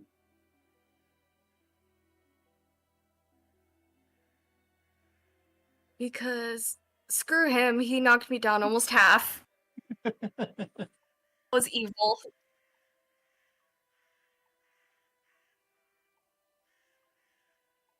So Spirit Guardians is a concentration spell, so you will lose the effect of your other spell. I did think that through, yes. Okay. I think my AC is still okay.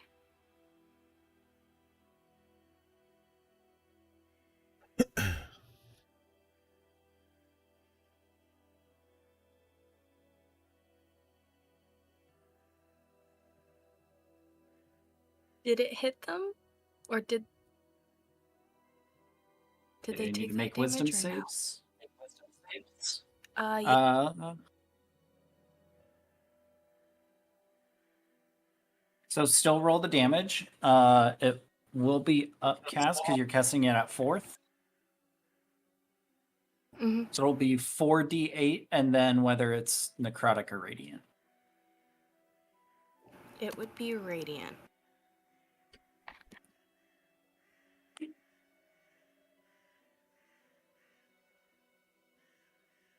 $21. All right, they both succeed, but they still take half. Hey, I'll take that. Some damage is better than no damage. Damage is damage, yeah. Mm-hmm. I had to learn that the hard way. And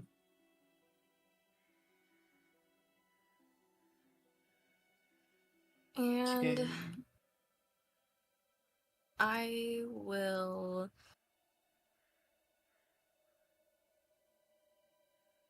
Don't think I have anything else at the moment, but that's okay.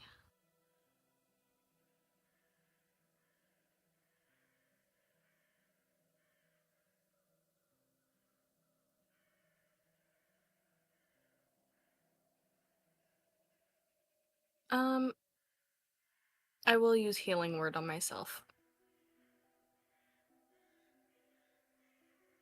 Okay.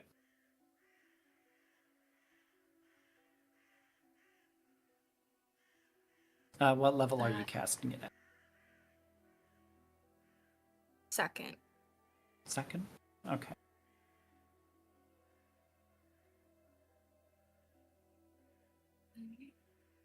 $11. Okay. And I can't move, so I'll stay there. All right. With that, it is the Inquisitor's turn. As inside of this shock orb, Oro, you watch as this silhouette of the woman lashes her hand down, and you watch as this arced blade appears, almost apparates within her hand, as you watch as this dark, seething, necrotic energy begins to ripple off of it. She says, "Your wanted for capture was dead or alive, and while I will relish in the fact of watching you crumple before me, it would bring me even greater pleasure to watch you crumple in front of the guilds." As she steps forward, and she is going to take some swings at you. No! That is a 19, Oh, a 100% hits. 20, and a 13. Bring me down, DM! All hits. Is Oro gonna die today? Let's see. I may have to bring back Sir Lucius Aurelius Maximilian. As much as G'day would love that.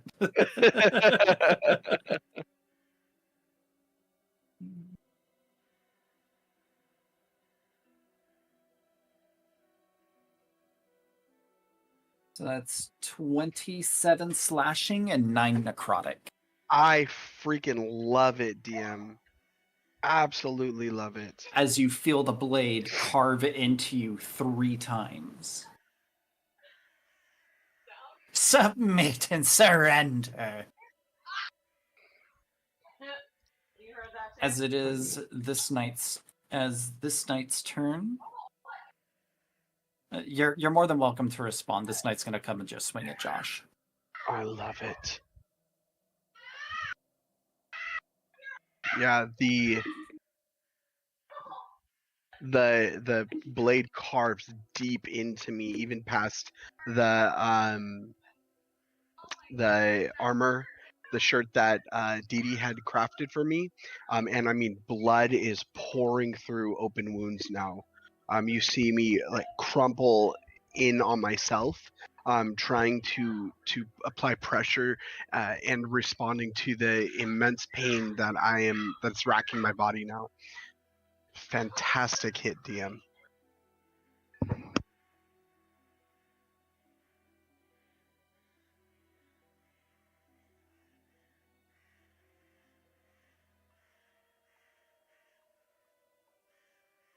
Sorry, I was mathing. As it is going to take two swings at Josh. The first one is a 19. It's And the second one is a natural 1. yeah. And he is going to miss and smack his friend for 11. Whoops. Josh takes 12 points of slashing and 4 points of necrotic.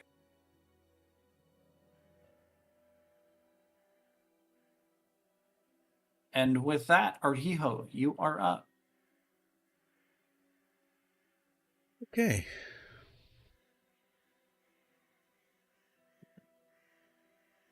Akiko was certain that these were all fakes and not real.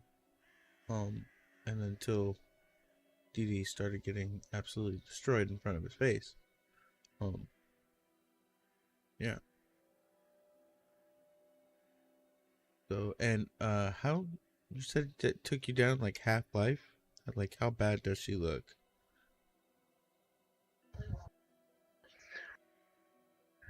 Dee Dee? Yeah. She's pretty damaged. So I'll go ahead and I'm gonna use a fervor charge. So you see Arhiko,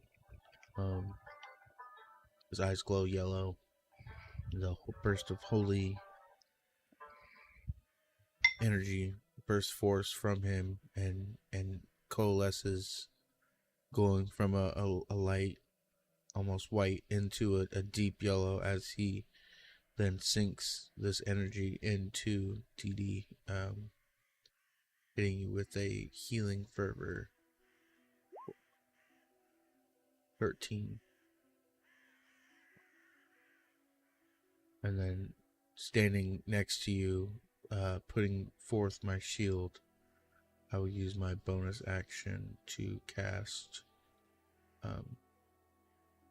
Sacred Weapon to imbue my weapon. So my sword will just start humming with divine light. And I'm going to skip moving because Dee Dee needs help. So here we are.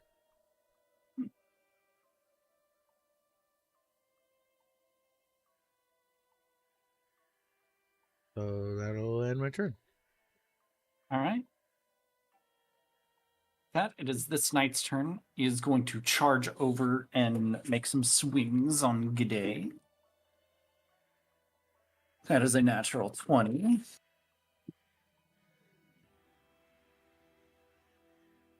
And that hit.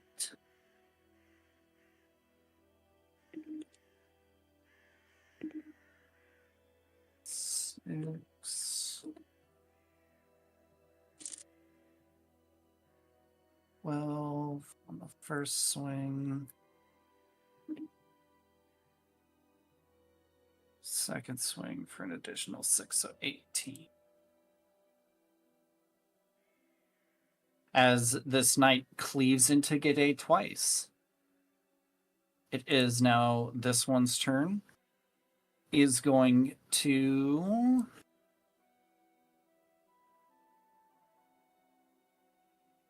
charge forward, and he is going to make some swings on you, Akari, or Arhiho. And That is a 21 that's a hit. and a natural 20. Jesus Christ. Can you get your rolls out of here? I'm sorry. Okay, At least they're using different weapons. That's all I can Jesus. say. Hey, Arhio, it's okay. I'm down to from 51 hit points to 15. Yeah, So I feel your everybody's pain. out here getting chunked. I love it. I love it. You I take yell out to you, Arhio. Come what may! you take 16 points of slashing and 4 necrotic. Okay. As it is now G'day's turn.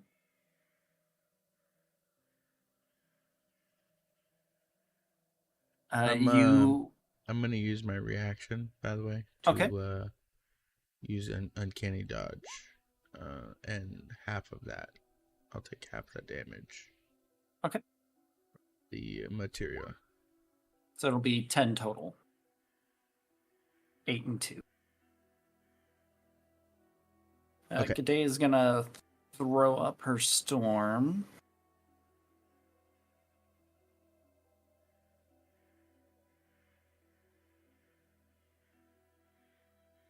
She got anything to get on?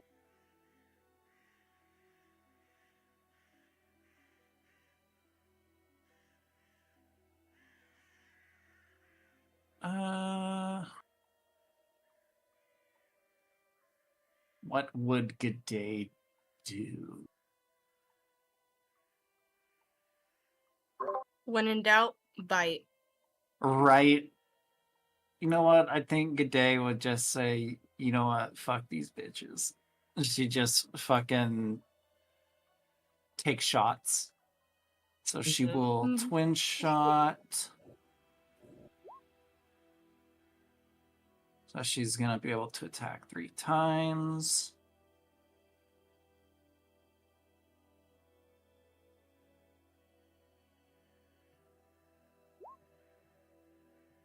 It is at disadvantage. That one doesn't matter.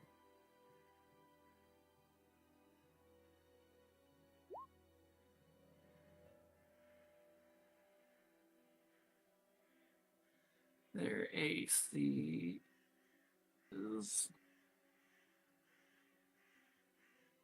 23 hits, 14 meets it, beats it, 15 hits.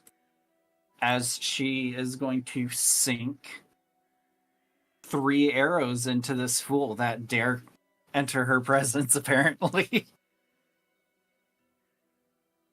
As she sinks 3 arrows into this individual. Why is that doing bludgeoning?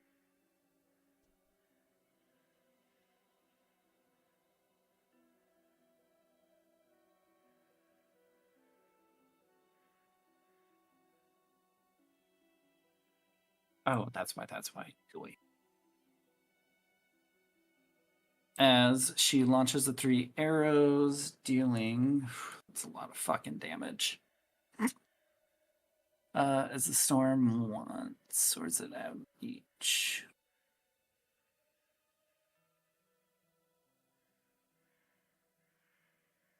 Striking right about it. Using an attack. The light. Okay, so it's pretty much it's booming blade. Okay, so grand total comes to 9, 10, 14. Sorry, there's a lot of math here. All good. 16, 17. As she sinks 47 fucking damage into this thing. Holy Nice. crap! Question: is that with her upgraded bow? Because it was supposed to be upgraded. That's with her upgraded bow. Love it. You can kind of see, like, as she draws an arrow back, you see, like, these little particles almost vibrate off of the bowstring and collect down onto the arrow tip, adding a bony-like substance to it as she fucking almost murders this thing. And that'll be it for G'day. It'll be this one's turn. Seeing its friend get pummeled, it's gonna come up and take some swings at G'day. Both of those will hit. 6. As she takes 6 slashing, 6 necrotic. G'day is looking pretty rough. Oro, you are up. Okay. I'm going to shout, "You're not dragging me back! I don't want to die!" And I'm going to cast Firebolt on her. 17 will hit. All right. 10 fire damage. All right. And then for my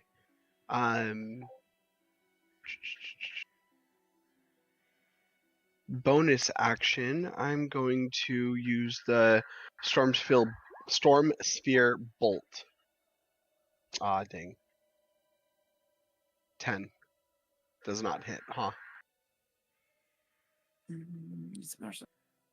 Sure, what line relief for the center of the sphere. Each creature make a ranged spell attack. 10 misses, yes. Yep.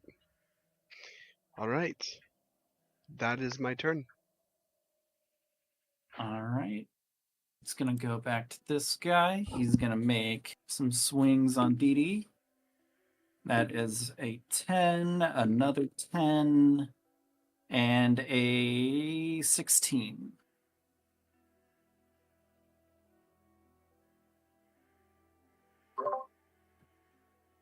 I have a +2 to my 16, so I don't think that hits. Would that be 18? Yep, that would be Yeah. 18, so it As long as misses. you're holding your shield, right? Awesome. Mm-hmm. Oh, yeah. No, wait. Oh, yeah. Okay. Yeah. It is this guy's turn. He's going to make his swings at Josh.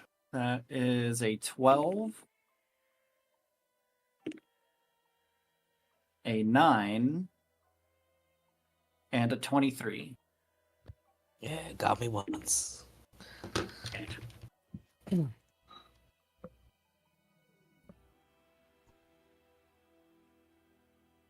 As you take 9 slashing and 3, as Josh takes 9 slashing, 3 necrotic.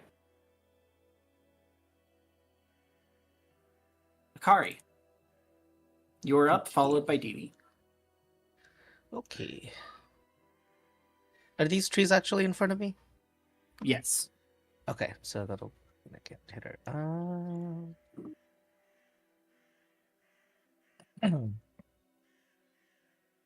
Yeah, he's just gonna cast Zephyr Strike again.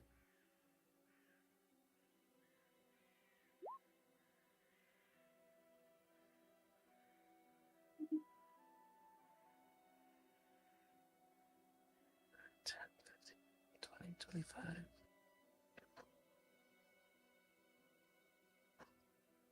30, 35.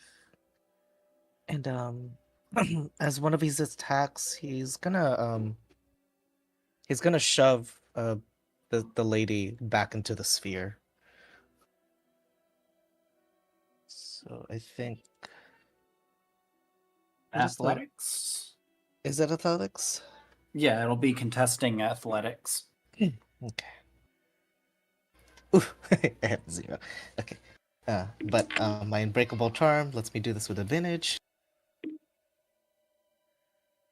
15. Beautiful. Yeah.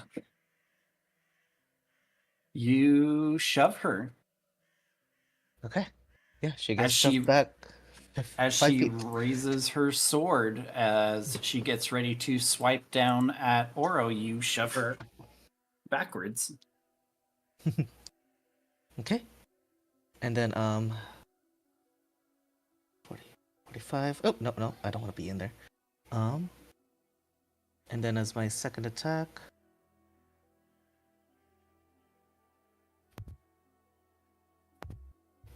sorry, I need a cone. Okay, yeah, I think I can hit both of them with my breath attack if I go here.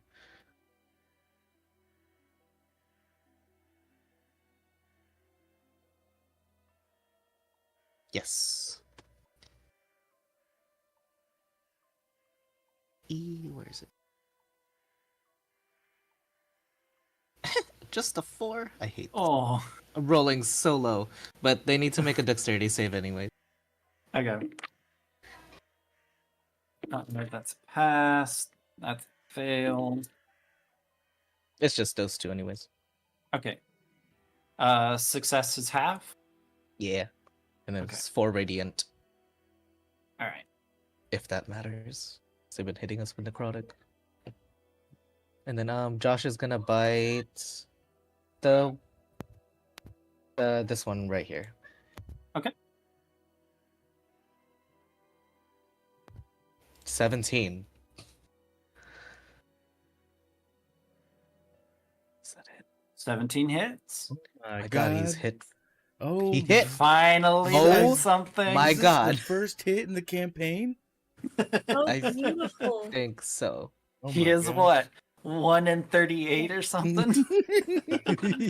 God, dude. I think if I did this right. Yeah. 6 The 6 timing is so piercing and telling. then 3 lightning damage. Go, Josh. What was that, So- Dee Dee? Oh, I said the timing is so telling. Oh.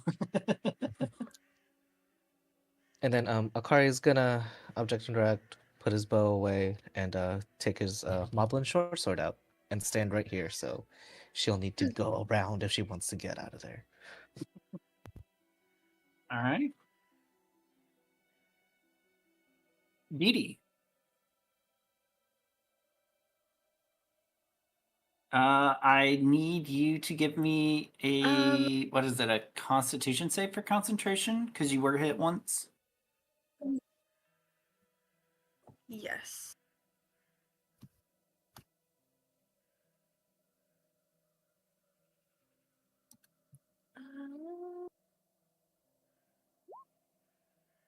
Yeah, that passes. I. When does your spirit guardians deal damage?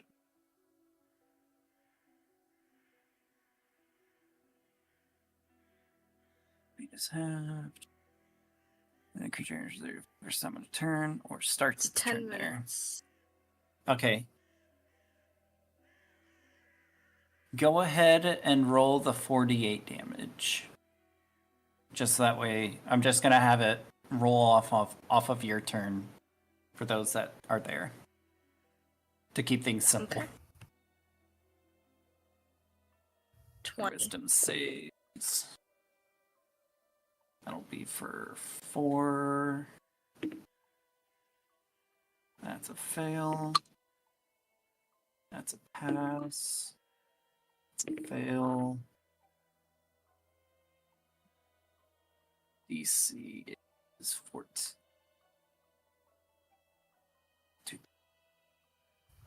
DC 14. Okay, so that's a pass. Okay, sorry. Go ahead, Didi. You're good. I'm going to use Prayer of Healing. And I want to do that on the 3rd level. On Oro, Arhiho, Akari, and G'day. Can I do it on Josh too? Would that What does the also spell count? say? This is why you should Yes, unfortunately, I'm so sorry. Prayer of Healing is 10 minutes casting time. Yeah. Oh, I didn't even see that. Sorry. I completely forgot I would love it if it worked. that. I promise. Right. Right? Okay. That's fine. Mass Healing Word. I can also do that.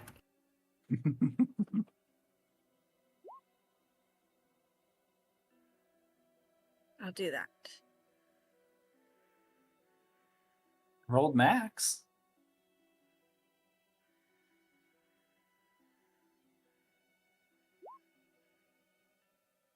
A 7 for K. My bad. So who were your targets? Were just everyone?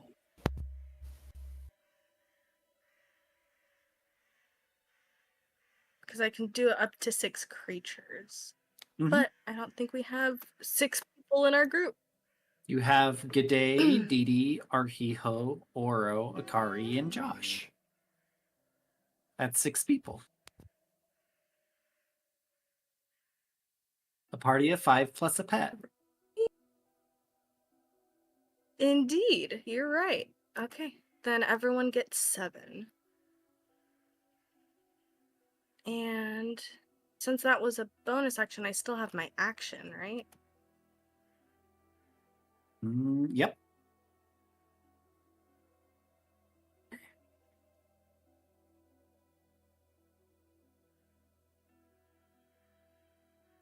The guy right in front of me, I'm going to use...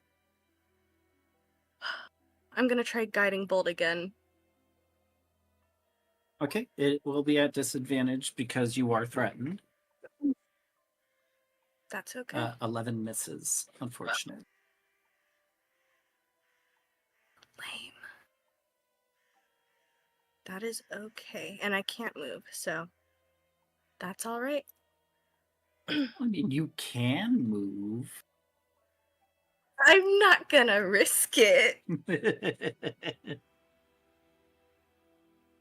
Just because I Alright. can doesn't mean I should. But you will. You're evil. Was there anything else? No, that's it. All right. With that, it is the Inquisitor's turn. As Kari, you shove her. She goes, "Oh, so you wish to be the first one to die? Very well, so be it." As you watch as she drags her hand across her blade, as you watch the rippling necrotic energy begin to get infused with an additional magic, as she screams out a battle cry. She is going to swing at you. That First, is you look a step close to death anyways. That's what he says.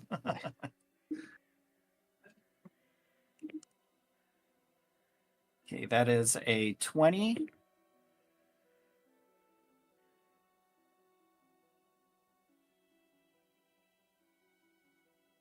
A 25. And a 22. Yeah, all 3. Making me want to multi-class the wizard just to get shield.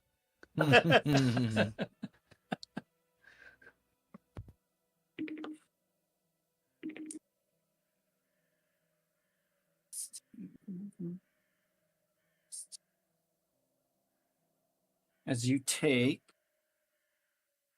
28 slashing and 9 necrotic.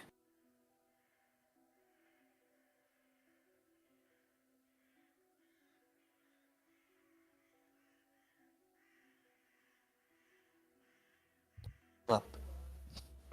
She's going to step out as she looks over and peers past you. Oro, you feel her eyes bearing down on you as she smiles this wicked grin as she points her blade covered in Akari's blood at you. You're next. With that, it is this soldier's turn. He is going to try to swing at you, Akari. That is a 21 and a 10 21 hits. for 5 slashing and 1 necrotic. Arhihoth, you are up. Okay. Well, this is looking bleak. This is fun.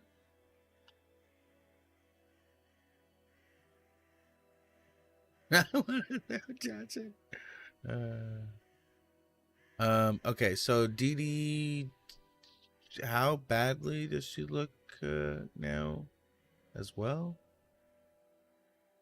Dee Dee's okay. I'm more worried about Akari and G'day. Yeah. What's good day? Dang, Dee Dee, you're not worried about me? Well, I think your health is okay. I can't I'm really at see. 15 HP. And what's Akari and G'day at? Akari's fine. He's You look at Akari, he looks just as fucked up as Oro does. I've taken Okay. like 69 health, like 69 Nice. damage. Yeah. I wanted to say it. I've taken 69 points of damage. 69. Okay, I'm worried about... Oh god. I'm not worried about Oro anymore. I take it back. All right. You can hear Josh whining like a injured dog. Just has 1 foot up. That's how bad Josh is looking right now too.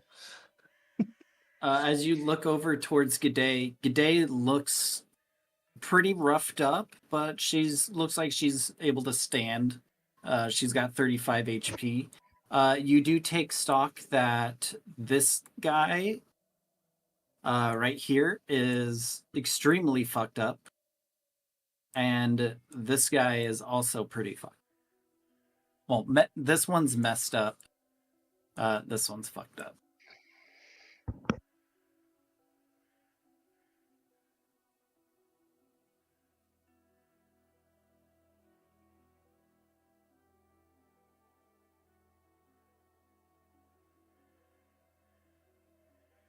So, a welling holy power starts to thrum, centering on Arhiho, and a surge of energy just pulses over the battlefield. I will go ahead and use Sacred Pulse as it ebbs from me outwards. I choose the holy positive power, and I'm going to be healing everybody for what a fervor would do, which will be this right here, 3d6 plus 5. So that's a shitty roll a little bit, but not terrible. 16. Everybody heals for 16.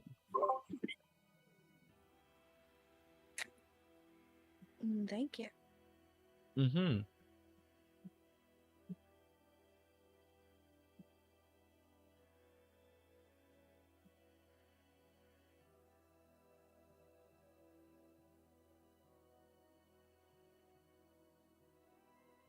And then as my bonus action, still on the charge here, because that would be my action, I'll go ahead and use Divine Weapon and use a second Fervor charge, but instead my holy sword that was glowing with the holy power now has a dark almost smoky-like appearance ebbing from it too as I charge further and imbuing my sword.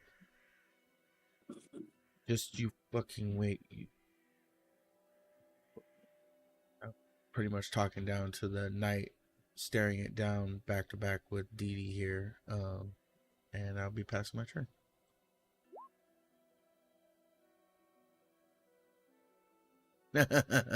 Arhiho's definitely given me Saiyan vibes. He's going full Super Saiyan. He's got weapon ready. He goes, divine weapon, sacred weapon.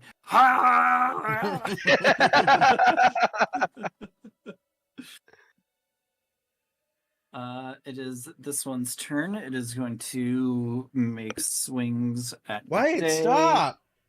That is a miss and a hit. Oh, big numbers for 1 slashing and 1 necrotic. On who?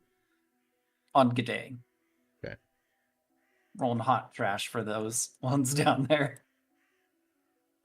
This one is going to make its swings at you, Arhiho. That is a 14 and an 18. So both miss. As they swing their sword down at you, they growl and make war cry noises. Day is up. It was this one right in front of me, right? That I was just talking shit with? Yes.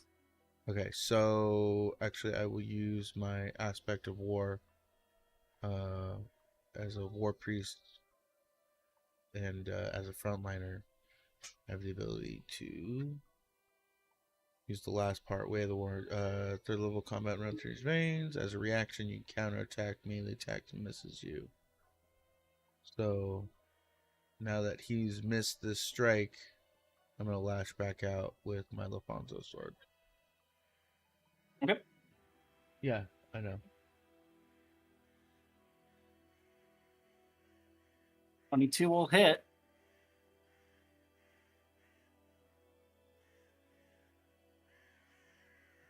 And then that's plus this. Plus and divine, plus plus this. sacred.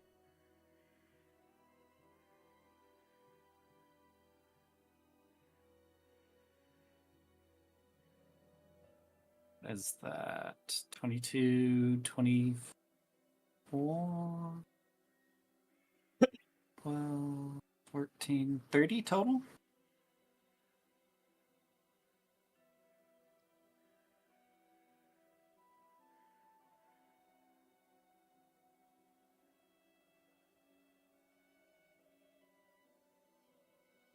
Gotta wipe a butt.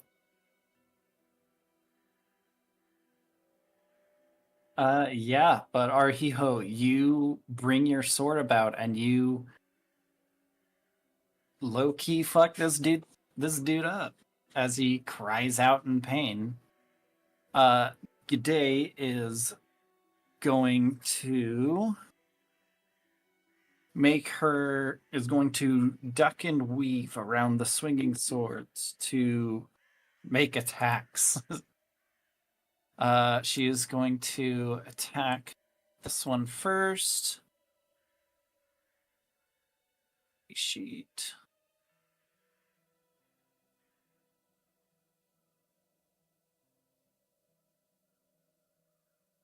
Going to shoot with a 24. As you watch this dude crumple over onto the ground.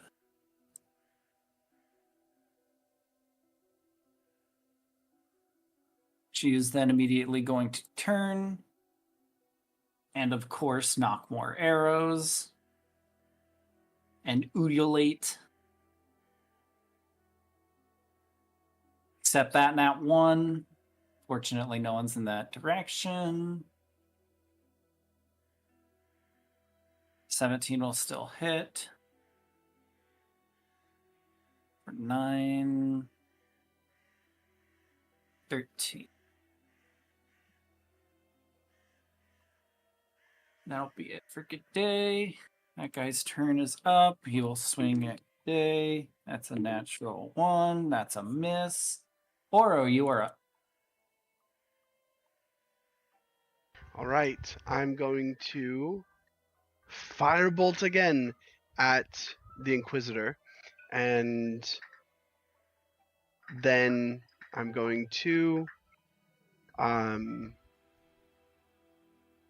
use my bonus action to cast the Storm Sphere Bolt again. So Firebolt 21 to hit. 21 will hit. Awesome. 9 fire damage. All right. And then Storm Sphere Bolt 22 to hit. Yay! Which one were you targeting? Inquisitor. Did you move? Can the sphere move? Hang on, sorry. It's within 60 feet of the 60 center. feet. Okay. Yeah. Yeah, 22 will hit. Awesome. 19 lightning damage. Beautiful. And I'm going to yell at her. I'm not going back. I am not your subject anymore. And that will be my turn.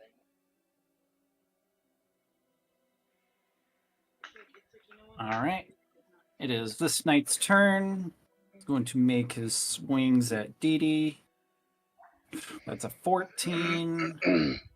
22. I'm sorry, another natural 20. Awesome. This is on Dee Dee. Yes. Oro's trying against our downfall. Okay. What's the damage, DM?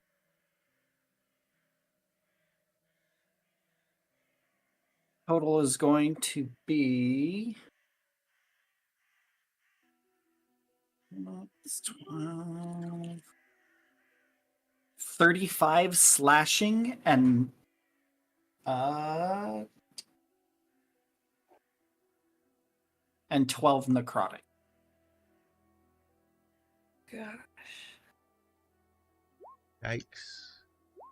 Oh my gosh. I'm sorry. Oh my gosh. Knocked me down from 59 to 12. I'm sorry. Oh my god. I'm sorry. No, you're not. No, I'm you're rolling not. fire in some places, in other places I'm just rolling dookie. Never 17, apologize, DM. and another fucking natural 20 on Josh. Lord. And a 25.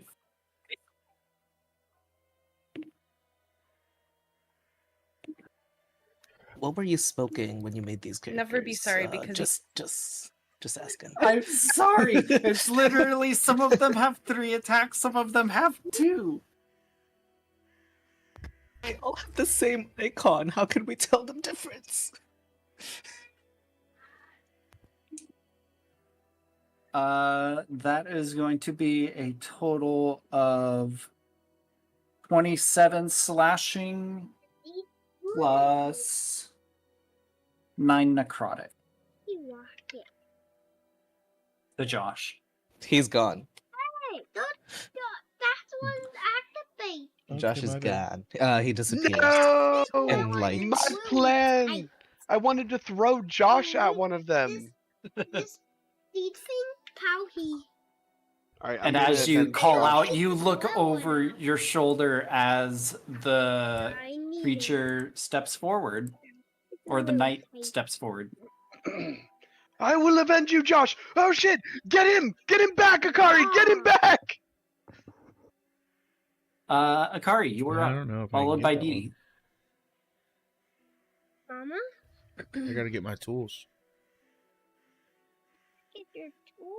I'm Yeah. just gonna try and stab the guy on the horse next to me. And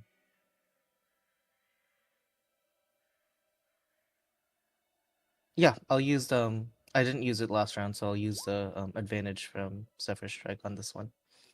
Okay. Dang it, one away from a crit. 26 to hit. This was on Inquisitor or the other one? This one. I'm gonna take these guys out first. Okay. Yeah, 26 will hit. And that's a 5. And a 1 Oh. from the Unbreakable Strength Charm. That's literally minimum damage. What is happening today? Oh.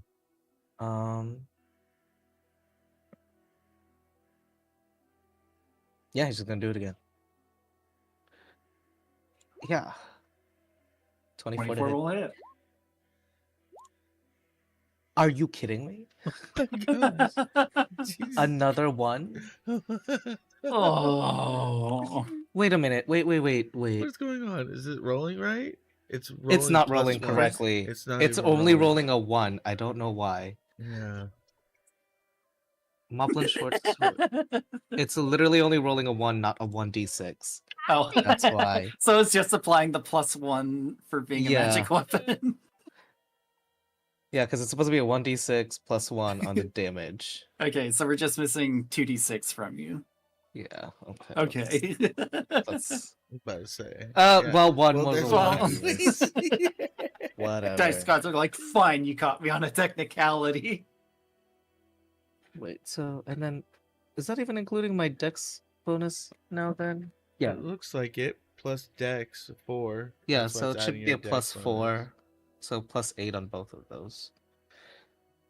Oh, sorry, plus 4 on both of those. So it would be Yeah.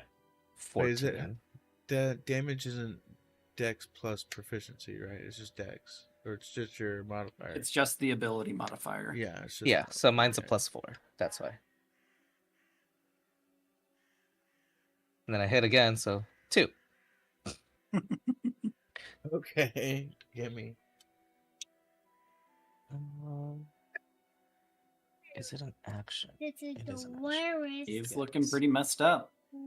ever. Oh, and since I used the Zephyr Strike, my bad. He takes an extra d8 of force. That's the It's a worst. d8, right? There you go. It's the worst. Yes, it is. It's the Another 2. It's the worst. Get me on exploration. I can do exploration rolls. I can't fight. Oh yeah. That's Akari's Just in turn. case. Okay. Okay. Mimi, you're up. Okay. Okay. How is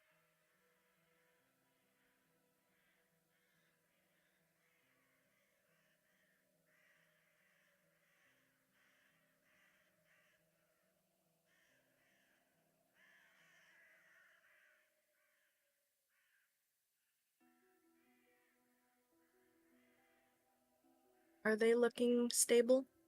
Which one? Oro and Akari?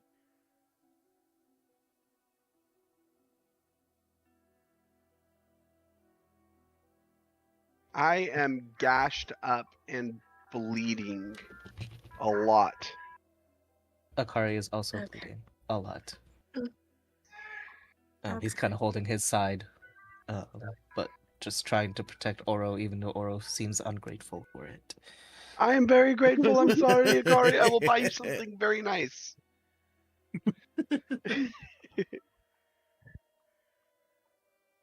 Okay.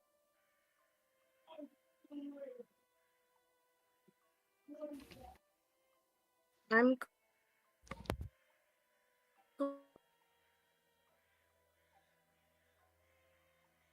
Hold on, wait. Are my spirit guardians gone now? You passed your concentration, so they're still up. Okay. Should I roll the damage for that first? Yes, please. And I will give you those wisdom saves. 21. That's fail. That's pass. That's fail.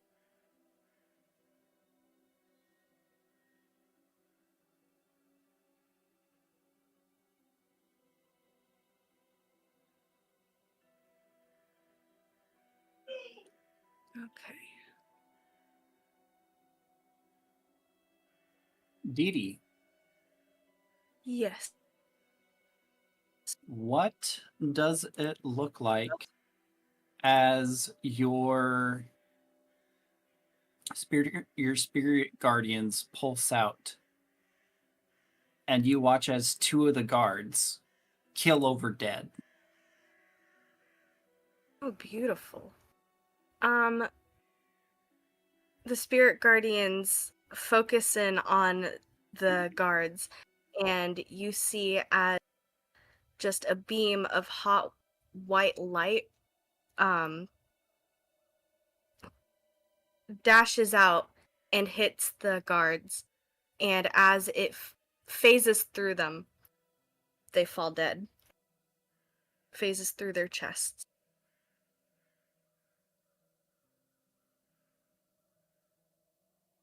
Now it's just that one frickin' guard that's been bugging me this whole time.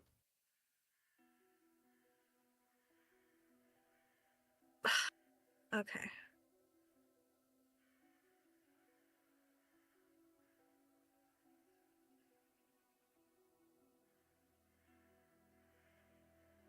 Sacred flame him, please.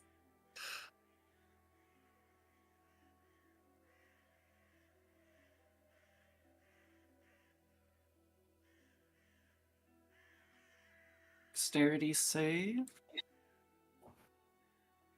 He's 14. He fails. Oh, sweet.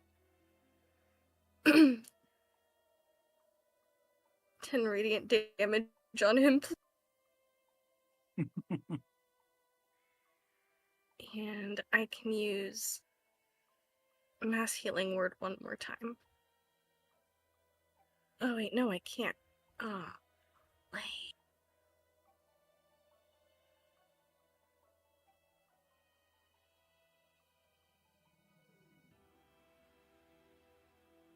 Oh, this is tough. Okay.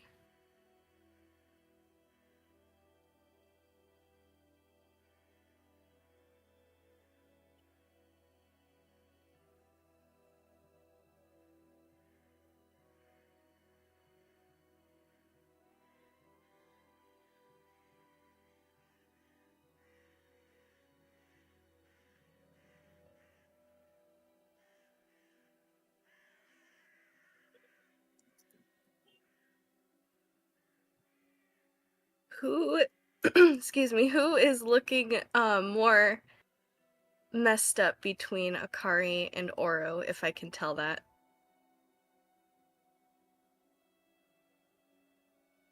Or are they about the same? I mean, if you're talking about who looks more dramatic about who's taking more damage, I mean, it's a pretty clear.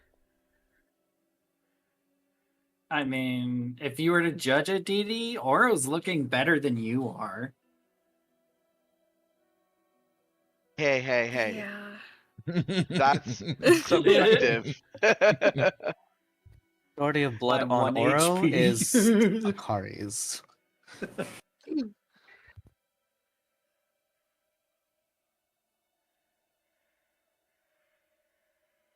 Okay. It's just they're right there, surrounded.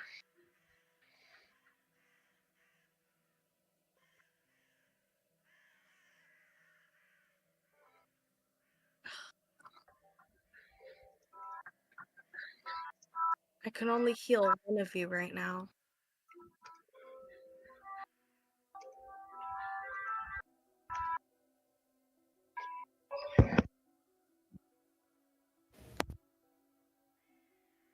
Oro, I'm going to heal you with healing word. No, do Akari, because he can protect me.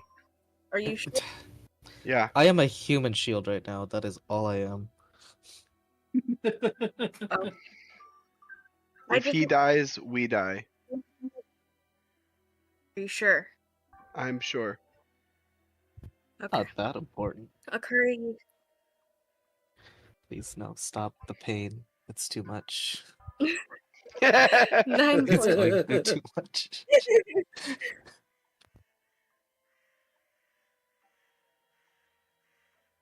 What does His Akari head. hear as you heal him?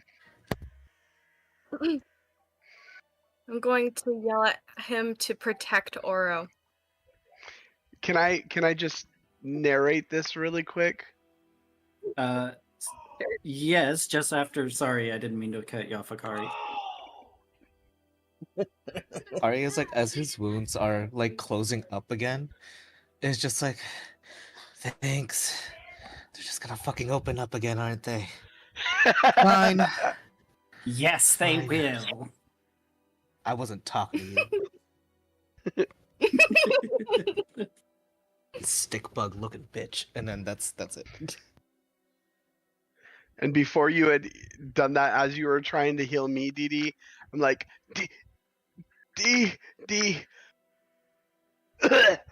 and I don't cough up blood. I just cough and I go, listen to me. No, hear me. Like the last note of a dying sonata echoing through a collapsing opera house. Don't waste your magic on me. Not yet. My flame flickers, yes, but it still burns. Akari, he needs you more. His light is strategic. Mine is mostly for show. Save him. Let me be the cautionary tale, the warning scroll written in blood. I shall endure somehow, perhaps with the help of a clean cloth and an aggressively whispered encouragement. Go heal the himbo. I shall narrate my suffering from here. Himbo. Yo, what's the? So can we split the reward if I give him to you? Is that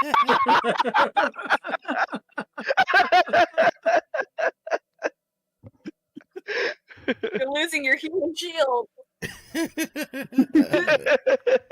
Didi, was there anything else you wanted to do with your turn? I'll stop there. Thank you. As you do you actually say this, Akari? She doesn't know it. It's a very joking matter, but yes, he does say it out loud. She looks at you, Akari. Give me a wisdom save. Oh. As she looks at you and says, kill Ornarius. Oh my gosh. Kill subject 17. Sure. Oh my gosh! Can you guys do like a dramatic fake one? DC Or I'll play was dead. 16. Oh my gosh! Akari, you do feel compelled for the next 8 hours to kill Ornarius. Okay, but Oh when It's my- nothing new. It's not. Yeah. DM, shouldn't he be immune to that? What did you get? Bless? Didn't she cast bless on you or something like that? No. No, No. I think I was skipped on it. It sucks too because my wisdom's not that bad. Dang. Oh my gosh. Well, rest in peace, bud. Yeah. This knight was going to hold his action. Arhijo, you are up.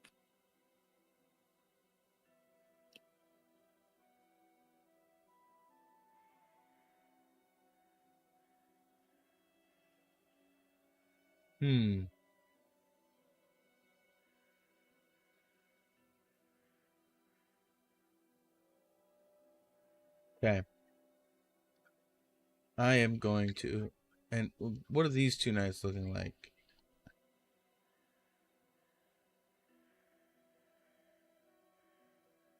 Both of them are looking pretty messed up. And this one right here?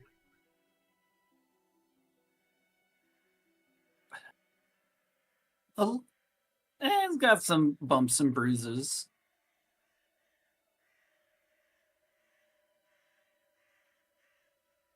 Don't worry about him. Go save Oro. I know. Yeah, that's kind of what I'm about. Like, it's just I'm trying to figure out the best game plan for that. So we are gonna move. I'm going to, if it does indeed give attack of opportunity, that's gonna have to be something that we accept, and I will.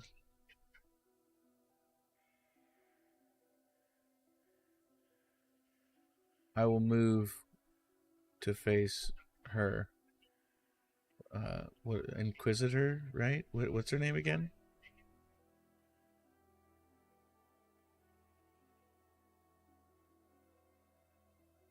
The Inquisitor. Is that Oro, what her did name? did you give her a specific name? I remember writing it down, but I think it got lost or I accidentally deleted it. I'm okay with that, Inquisitor. So, We know her so as. before I leave, I tell I Yeah. whisper over my shoulder, "Good day, Didi. You've got this." And I turn and jump over, Mr. Slain Horseman, and come to stand besides Oro and Akari. I whispered you, DM. Yeah, I saw. Okay. I'm going to use, while jumping over, I'm going to once again use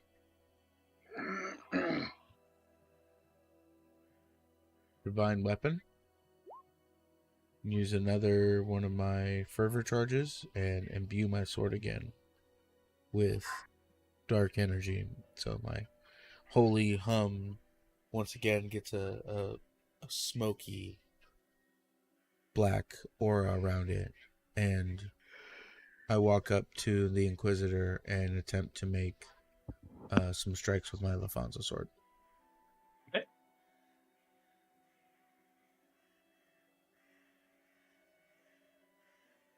So first attack, 27. That'll hit. Almost crit too. Most. There's the 13 plus the sacred weapon plus the fervor. Ooh.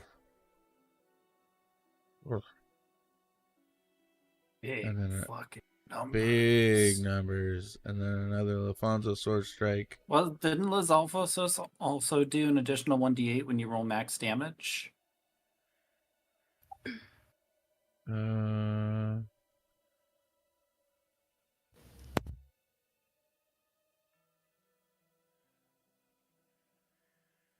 Oh, not no. that I see. Yeah, no. It says it's just a crit, I think. Yeah, Okay. just on crit, you add 2d4 poison damage. Oh, gotcha. Yeah. So Yeah, that's yeah, a lot of concentration saves, just saying. Yeah. Yeah. That would be nice. As you bring your first swing down, let's see, total comes to 13, 2, 15. How do you want to do this?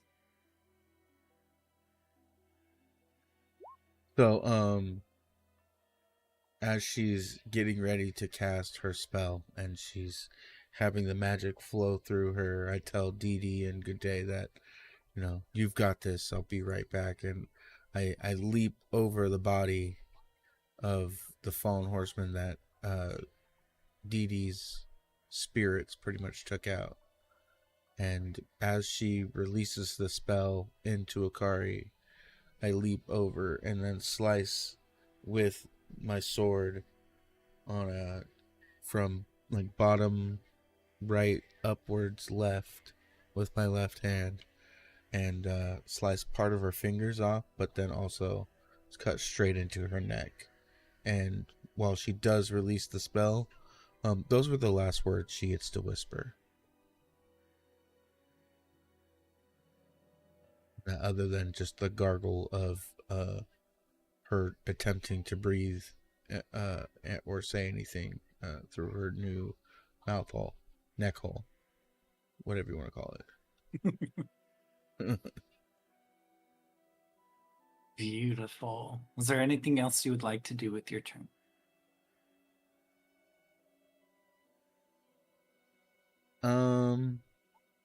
Actually, yeah, then definitely. That's my bonus action, that's my action. But that's only a little bit of my movement.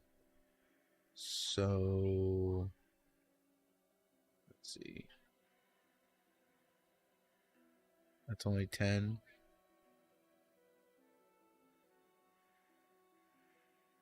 I'm gonna go ahead and spin after killing her, or clearly looking to do a fatal blow, and I will move into range, spinning around Akari to flank this other swordsman guy. And I'll pass my turn there, unaware of what's about to happen. Sorry, Oro. Good luck. Oro, do you have shape spell? I do. Okay. All right. With that, it is G'day's turn.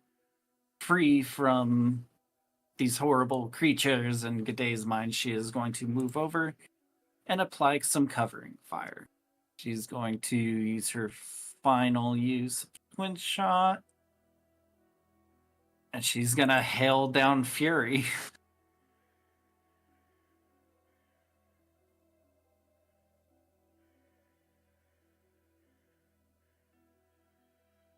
That'll hit.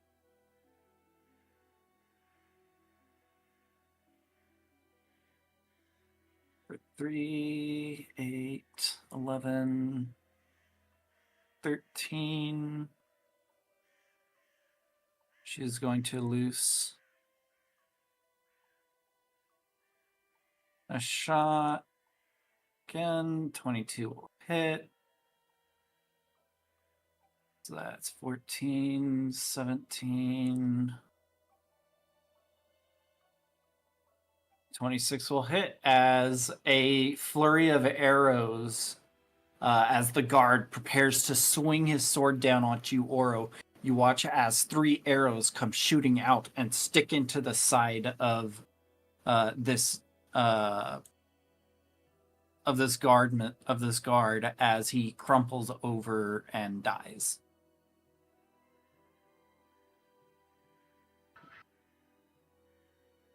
Very nice.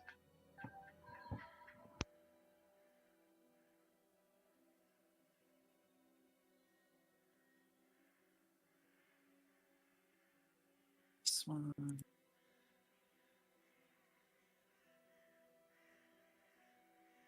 Oro, you are up.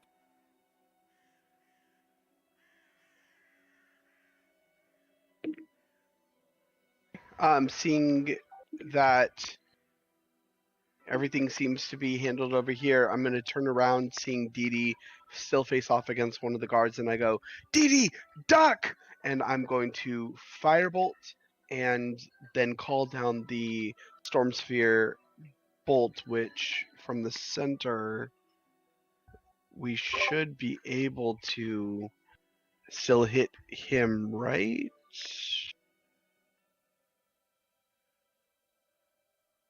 Yeah.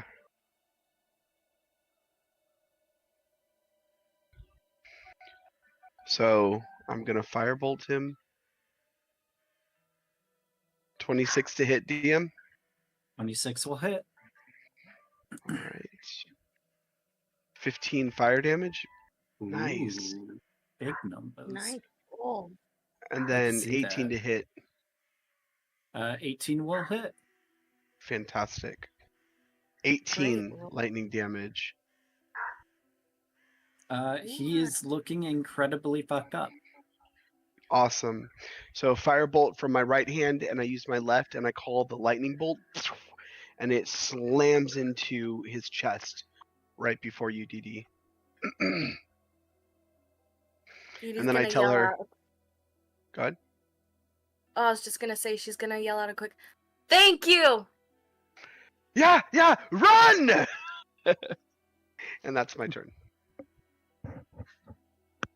All right. With that, it is this knight's turn. He is going to make his swings. That is a 25 to hit. Oh, dang. I think I'm For 8 points of slashing plus 3 necrotic. And he is going to make a second swing. That is a miss. And a third swing. 14 to hit. no hit. Yo, I'm sitting at 1 HP. I'm not even lying. That's crazy awesome. Akari, you are up.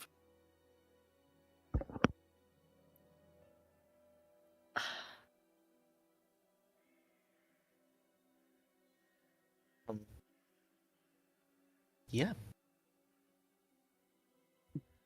Being told what to do, Akari is gonna cast Zephyr Strike.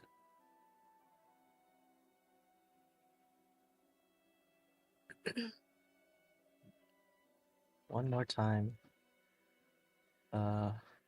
Interact with his and takes out his short bow.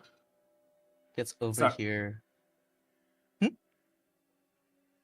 Sorry, I forgot to flavor that you are no longer under the effects of suggestion.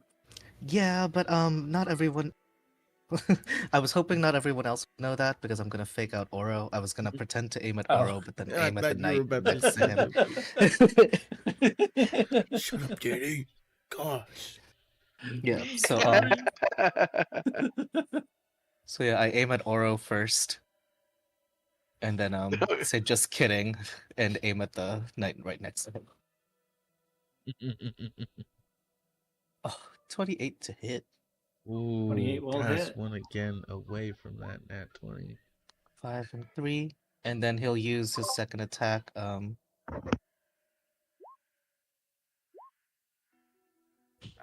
the advantage still won't give me the nat 20 that I want, but it's fine. Does 24 hit? Yes. Okay. Are there 2 rolls there? And then Oh, gotcha. I see him. Yeah, I see. Yeah, the third one's and then so 14 plus another 4, so that'll be 8, 17, 22, and then 26 damage total. How do you want to do this? 25 HP. Yeah, like he doesn't even turn around, but as he runs, he's like taking his weapons out, trying to make eye contact with Oro, trying to fake him out. There's like, this arrow's for your head. But then he hears that and just like, you take the fun out of everything, and then he aims at the other guy and then shoots that guy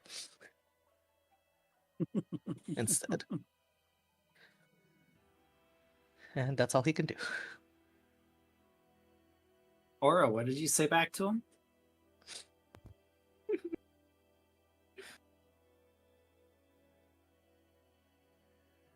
When, like, as he was aiming at me? Yeah. Oh, I say to him, I like put my hands up and I go, "We shared rations. You taught me how to block with the staff without immediately losing the staff. You stopped G'day from throwing me in a well." And then as he moves and you kill the guy right next to me, I look at him, look at you, and I go, "I love you, Akari." And that is it. You're all right. Dee go ahead and roll your spirits.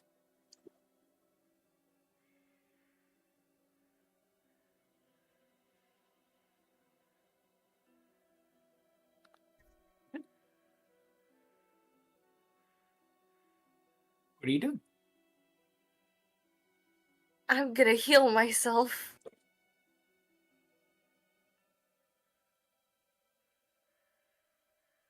Um.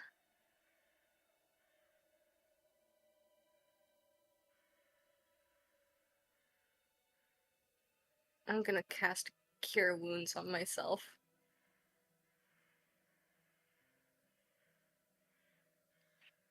Okay. And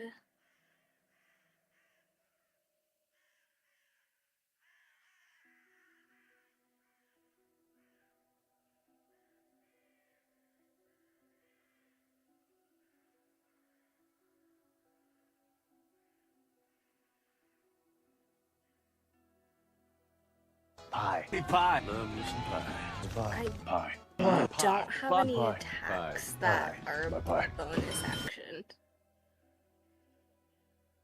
Thanks for the premiere. You do. I don't want to provoke an attack of opportunity. This dude is annoying.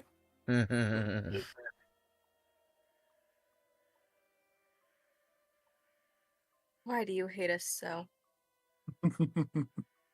A little.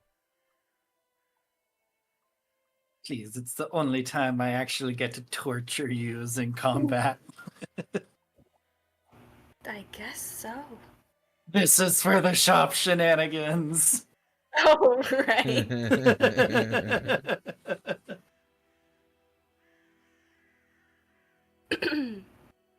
Whatever, we're never going gonna be to- even.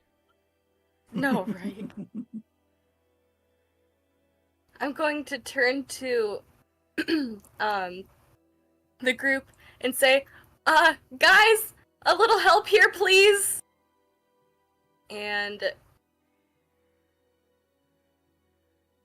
I'll stop right there. All right. Arhiho, you are up.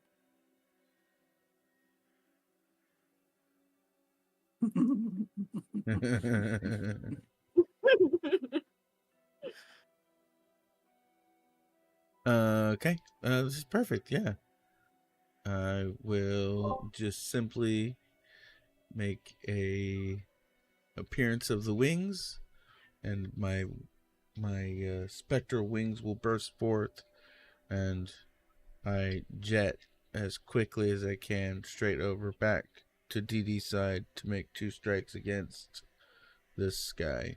One being almost like a spear shot as I shoot towards him, and then another strike right afterwards. Okay. Roll the hit.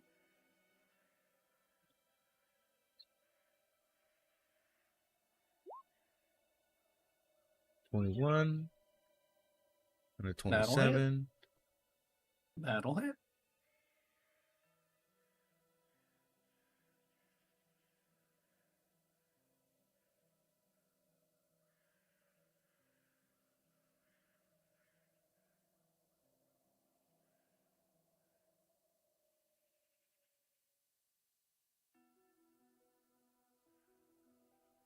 What is that? 9, 15, 24, 31, 40 damage? Something like that. How do you want to do it? He had 8 HP left, by the way. So as I speared him with the sword, that's all it took. I literally ran him through, and as he's crumpling to his knees, he reaches out, or doesn't get to say anything, but what would seem like, kind of, no, don't do it, and I chop off his hand. I'm taking hands today. And he crumples to the floor.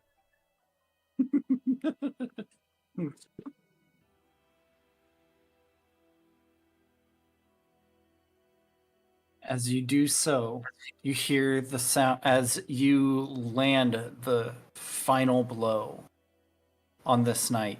You hear the sound of the crow's wings flutter as they scatter as the wind blows, silence coming over once more. You look back down upon the fallen knights and the Inquisitor before you. What do you all do? Did they actually have horses? Or is that just a token? It's just the token. Boo. Okay. Sorry. Never mind. No free horses. Sorry, no free horses. Had to try. Gotta respect the hustle, right? Yeah. You gotta respect it.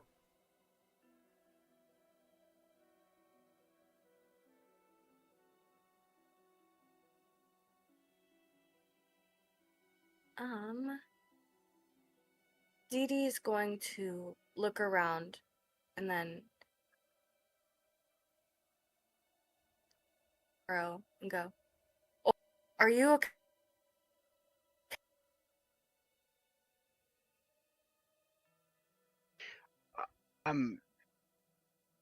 As the last of the guards fall, I kind of stagger forward to hearing you, Dee Dee, and you see my cloak is torn, blood dried along my side, my hair standing slightly on end from over channeling lightning. I dismiss the storm. My staff is scorched at the tip, and you see one eye is actually twitching from pure adrenaline overdose. And I look at you, see Dee Dee, and I say, I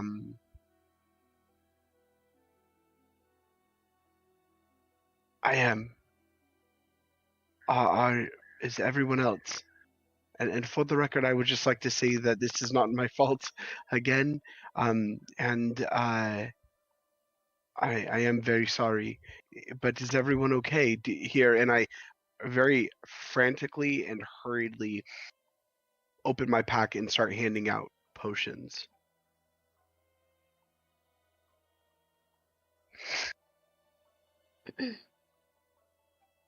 So I have 3 potions of greater healing. I'll give you one, Dee Dee. I'll give you one, Akari, and I'll give one to G'day. And then I sit down on the ground. Do you Akari have a doesn't potion take. for yourself? Sorry. No, you're Sorry. good. Akari ahead. doesn't take one, because he's too busy searching the Inquisitor for any information. He's like Okay. searching her pockets. Give me an investigation.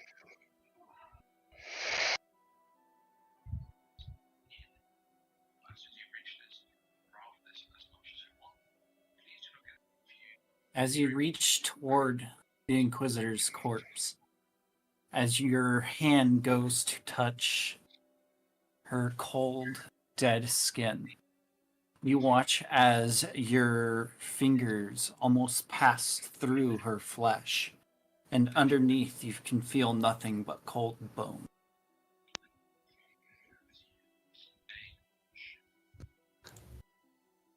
Just another trick of the woods. Do I see that take place, DM? Give me a perception check.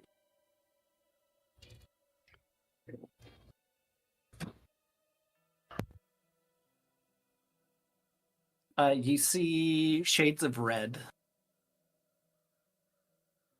No, you do not see it. Unless Akari specifically says it.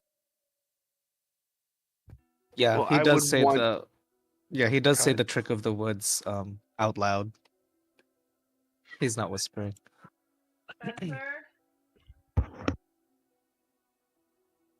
I would eventually move towards the Inquisitor myself, because I know her, and I would want to look at her myself. Can I roll an investigation as well? Sure. Oh my gosh. Horrible rolls, man. Yep, she's dead. All right. You go to reach down, and as you go to look at parts of her, you just get the flashes in your memory of the times of when you were with High Inquisitor Maellery Vex. Maelira. Maelira. Yeah. Of the times that you've spent with her, and as you go to reach down to touch her, you feel yourself hesitate. The adrenaline still flowing. Take it away, everyone.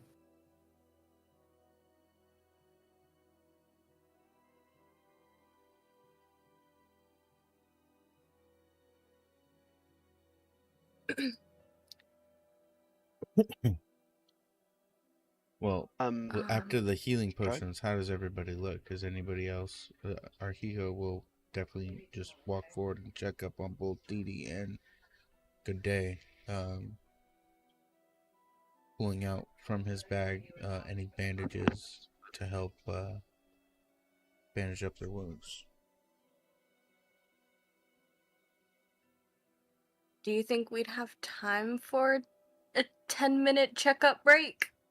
Because I can absolutely do some prayer of healing. I only have one slot for that.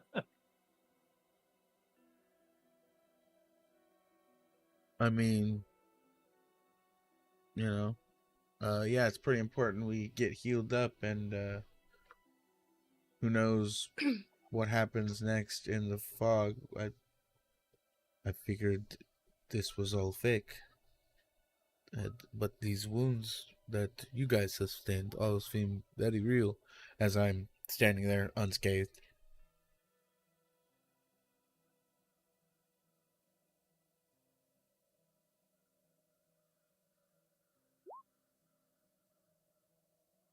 All that matters is that we're all still alive.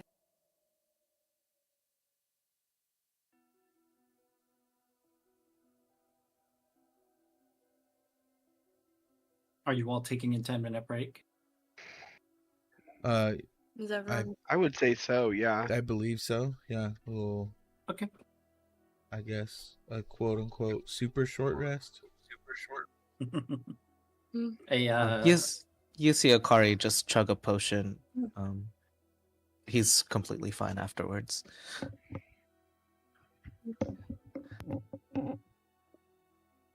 Still, anyone else that needs it gets 12 more points. And since he didn't summon Josh today, he gets a free one. Because he gets one every day. After that, he has to use spell slots. But Josh is back. Nice.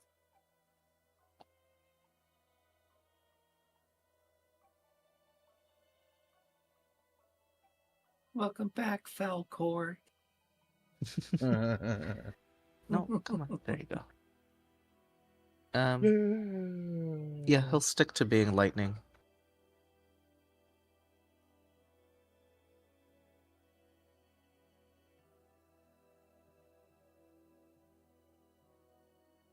All right. As you all stand around the corpses of the fallen Inquisitor and her guard, you watch as the guard's skin almost begins to decay.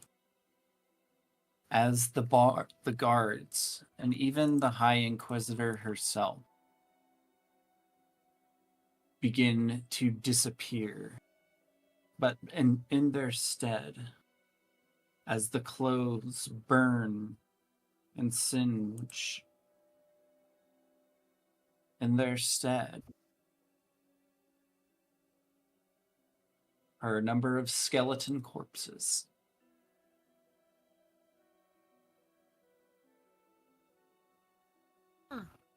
Uh-huh.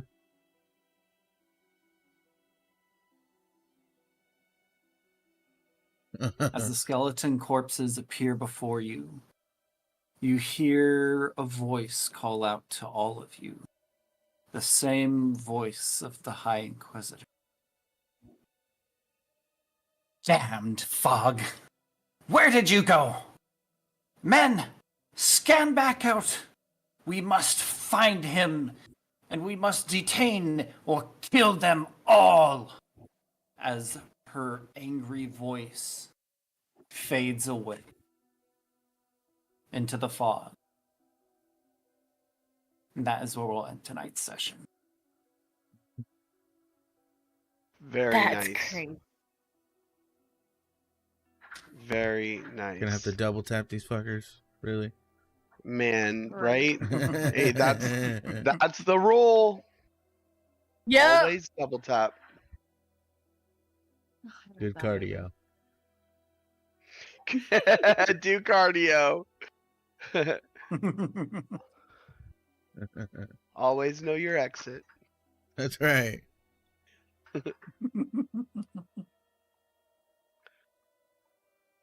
Oh my gosh. That Thank was you, fun. DM. Yeah. Of course. Thank you for slapping that together so on the spot. That was phenomenal. Thank you. Yeah. Leave it And to, thank you guys. John to spice up this dream reality for us. Mm-hmm. Leave it to us to be like, bro, it's fake. Get it together. Come on, let's go. What are you doing, bro? You definitely did lock in, though. Locked it in. He did. Locked it in. I could not have done any of it without you guys. All the credit goes back to you guys. And thank you for allowing Oro to come to life a little bit more. Of course. It's always a pleasure to throw one of you up onto the stage. Oh, now come to light that you're an experiment, huh? Yeah. Yep. Something you guys didn't know. Something to unpack at the campfire. Yeah. Yes. Well, my friends, this was a beautiful session. Thank you. Thank you to the wonderful Danny for DMing. And you guys have a beautiful night. You too. You as well. Thank you tell so much Mercy for that wonderful story. Happy Mother's Day. Happy Mother's Day, Yeah. definitely. Happy Mother's Day. Give Mercy some wine. Uh, All right. Good night, everyone. Have a good Much one. love. Night. Night. Much love.